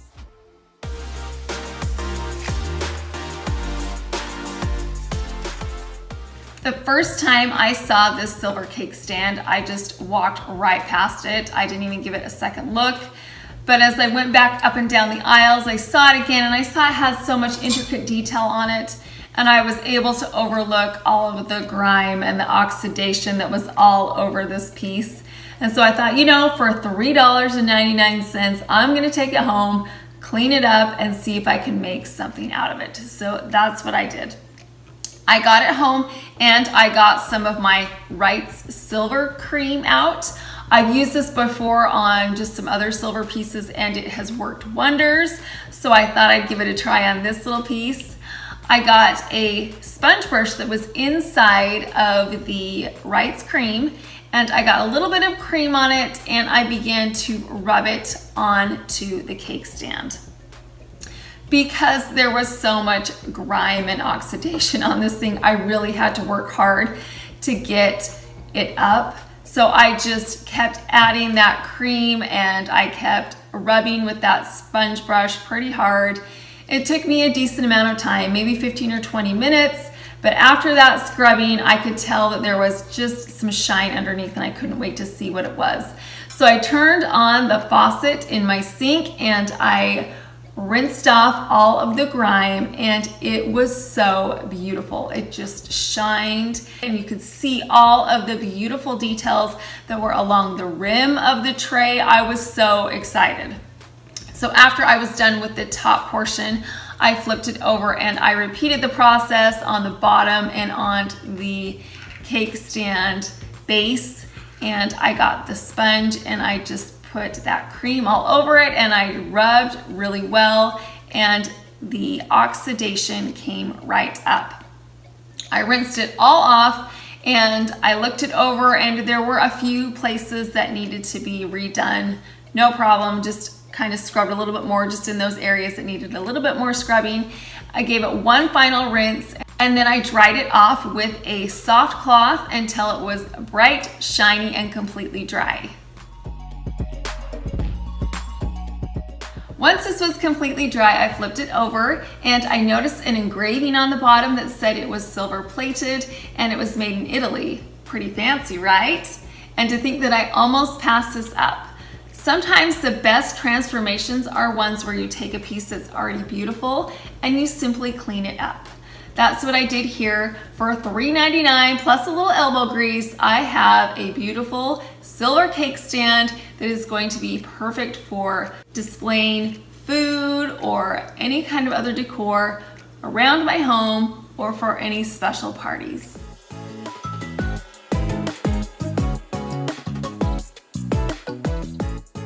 My next transformation is turning a basket into a cloche. I got the basket and there were a whole bunch of little goodies for $3.99 at the same thrift store, and I just took the seeds out and I was left with this basket. I thought it was really pretty. It reminded me of a tobacco basket. However, the color wasn't really my style, so I wanted to change that. So I gave it a good wipe down and then I decided to spray paint it.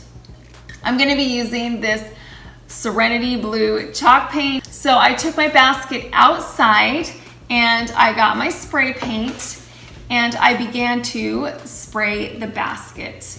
I made sure that it was completely saturated in paint and even in the nooks and crannies of the basket. Then I let it dry for about an hour. I flipped the basket over and I painted the bottom side. Again, I made sure that the basket was completely covered in the paint. Then I let the basket fully dry for a few hours. Now that the bottom of my basket is going to be the top of my cloche, I wanted to fancy it up a little bit. And I did this with some blue scrapbook paper.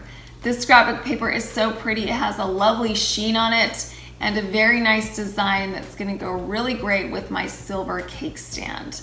So I flipped the paper over and I placed my basket on top of the paper.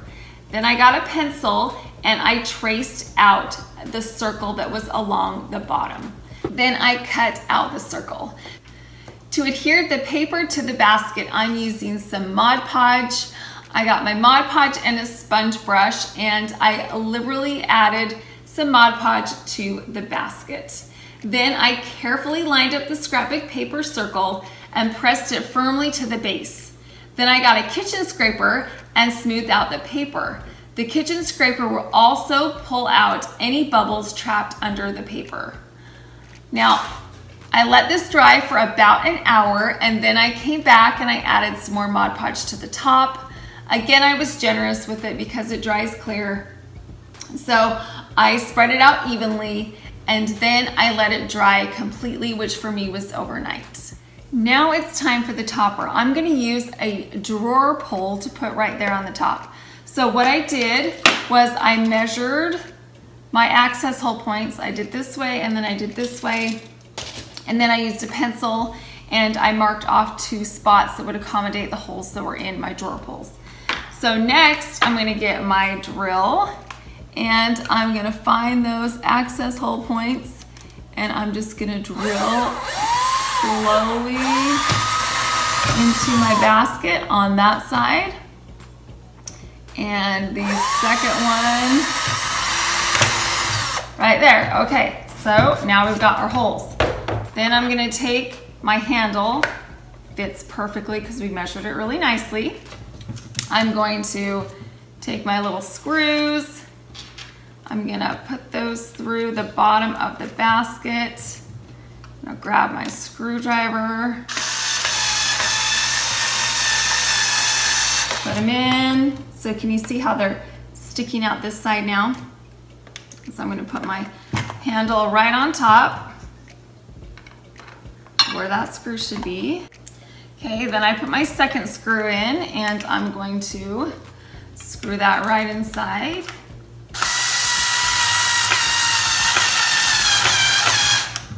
And then I've got my handle. So I've got the screws on the bottom, as you can see. And now I have a beautiful way that I can put my cloche on and off of my silver tray.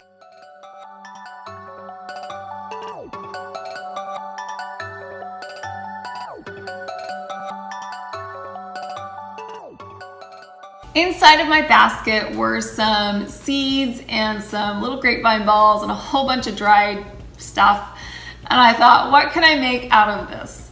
And I came up with the idea to make a tassel garland. So I sorted through them and I got these white seed pods, I guess you would call them, and I thought that they would be a great option to use.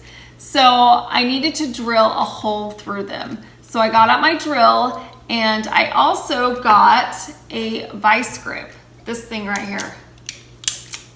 Pretty cool, huh? So I knew that they were going to roll all over the place and it would be really hard to drill into it. So this vice grip was a great way to hold the seed pods in place while I was drilling. And so I drilled through the center of each one of my seed pods until each one of them had an access hole point in them. To string them all together, I used some wire because I needed it to be fairly stiff as I was stringing the seeds through it. I thought a piece of string or a ribbon just would get stuck and it wouldn't work very well, so I'm using this really thin gauged wire. Once all of my seed pods were threaded on the wire, I decided that I wanted to add some pretty blue tassels to the end. I got these tassels at Tuesday morning and they were only $2.99. So what I did with these is I got the string that was above it and I tied it into a knot. And then I cut the tassel off of the string. Then I got a bit of hot glue and I hot glued the portion of the knot where I'd cut the string. That way it wouldn't fray. And then I got the wire that was poking out of the bottom of my garland and I wrapped it around the bottom portion of the knot a few times until it was really secure. And then I took that excess wire and I threaded it back up through the seed pod. And once it was up through the seed pod, I wrapped it around the wire above to secure it all together.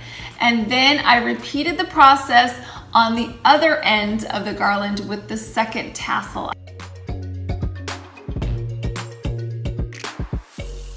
I wouldn't have felt bad at all tossing these out. So I'm really excited that I got a garland out of it. So what I'm gonna do with this garland is I'm going to put it on top of the cloche and it's gonna tie all 3 of my thrift flips together.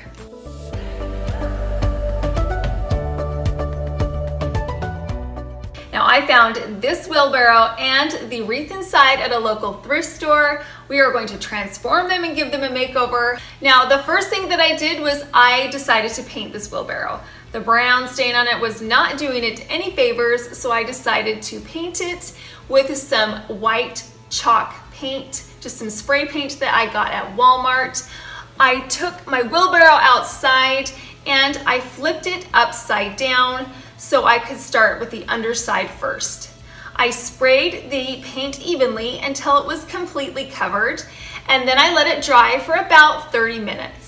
Then I flipped it over and spray painted the top side until the entire wheelbarrow was all white. Then I let it dry overnight.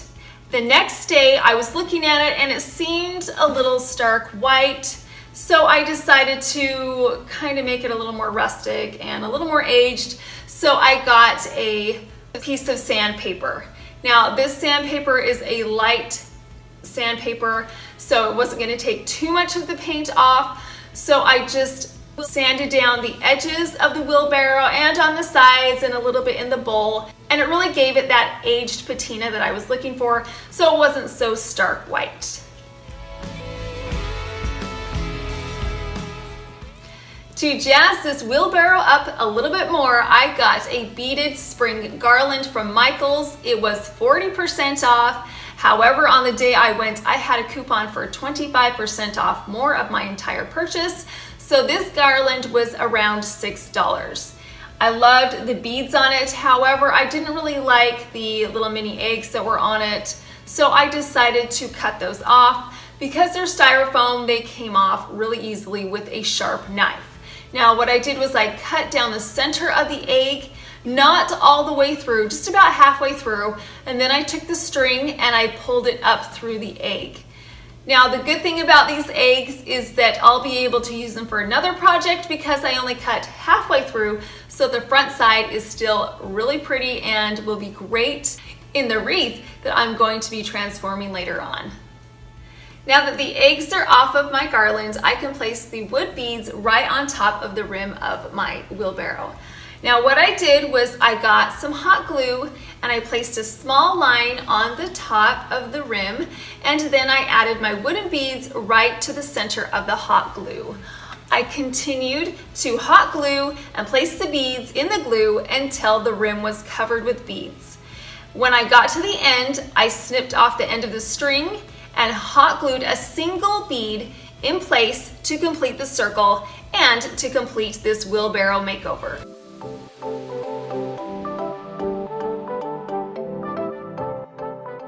The next item that we're going to make over are these mini grapevine wreaths. Now they're from the same thrift store that I got the wheelbarrow at.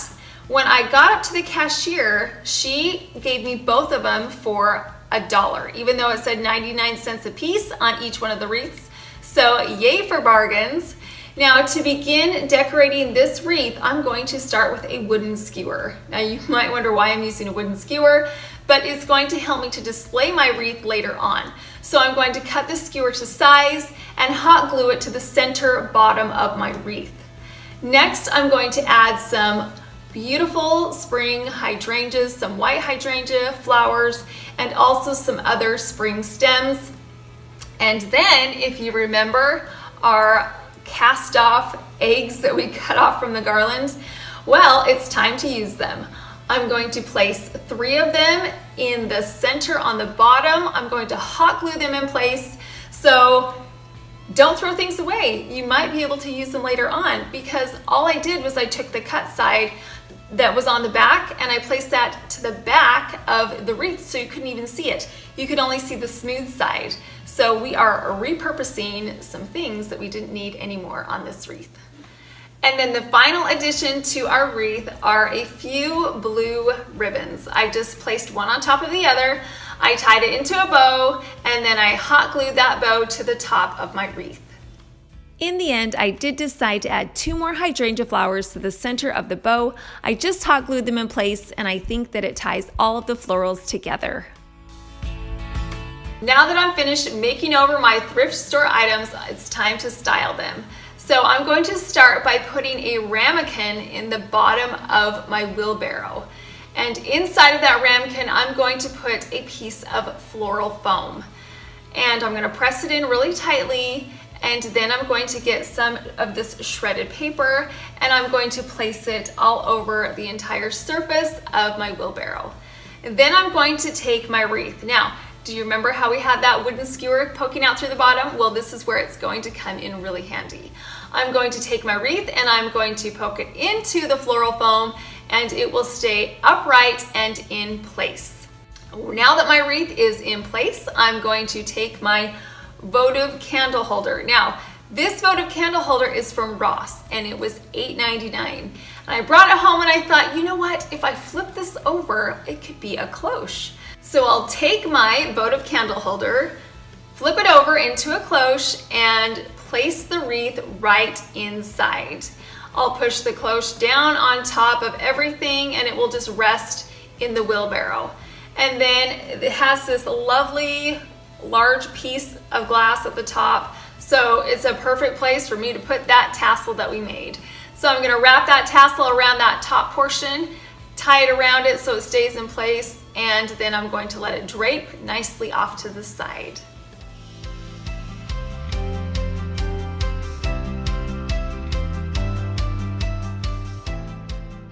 This urn caught my eye a few months back at a local thrift store and I really loved the shape of it, and there's some really pretty detailing along the top rim.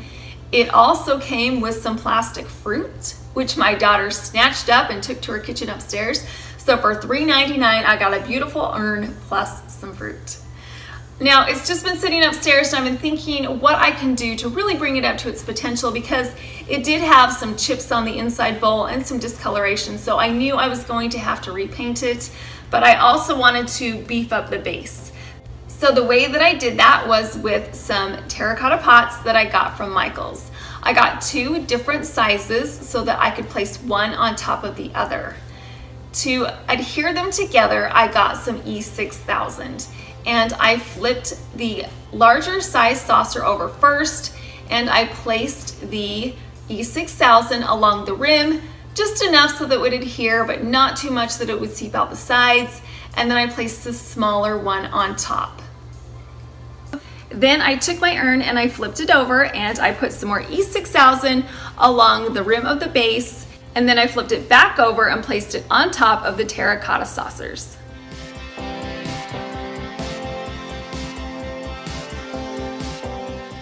Now, I really liked the white color of the urn, so I wanted to keep it white, but it needed to be repainted because of all the chipping and the discoloration. So I decided to paint it in some white craft paint.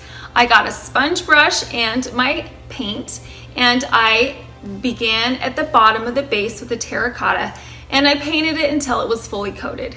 And then I moved on to the urn and also gave it a coat of paint.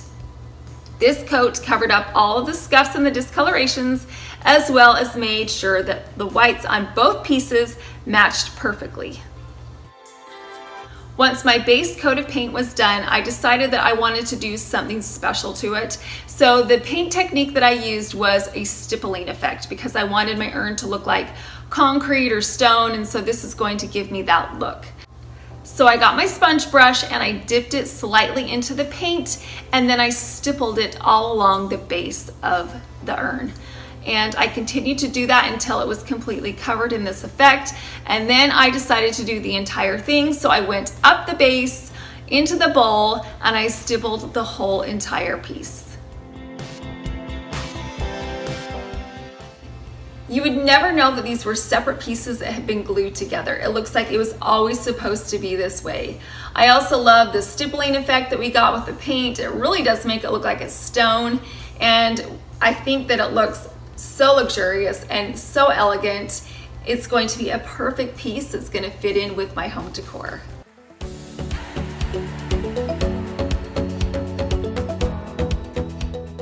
Now, I got this pumpkin at my local thrift store and it was only $2.99, which is a score, because as you know, these pumpkins can get really expensive. So I was so excited when I saw that it was only $2.99. I'm gonna bling this pumpkin out with some gold bling wrap that I got at the Dollar Tree. I'm going to cut this bling wrap into strips. I want to have thin lines of sparkle going down vertically around the entire pumpkin. I cut the strips into a variety of lengths. I removed the paper backing and then placed the top of the line of bling by the stem and then pressed the sticky bling firmly onto the pumpkin. I continued placing the strips of bling fairly close together. I wanted the entire pumpkin to sparkle and shine, so I made sure that there was plenty of bling on this pumpkin.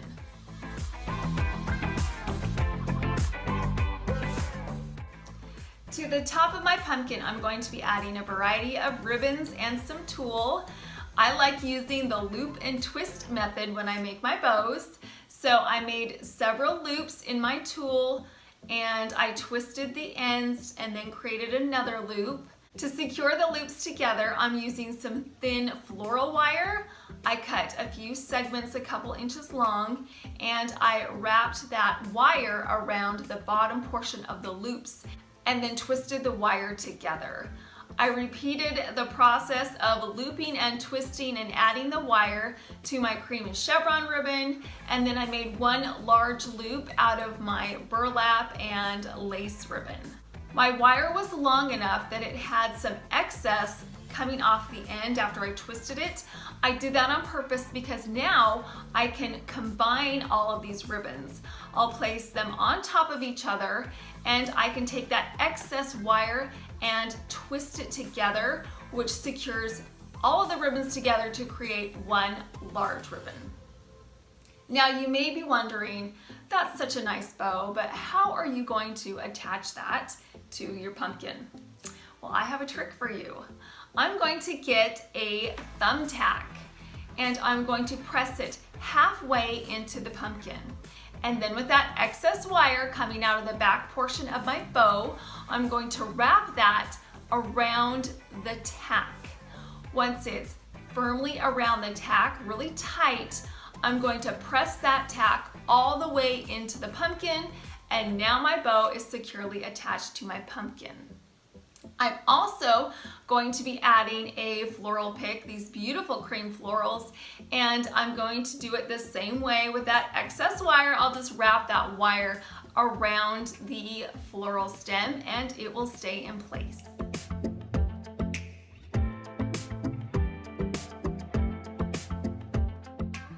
This thrifted pumpkin went from pretty drab to super fab.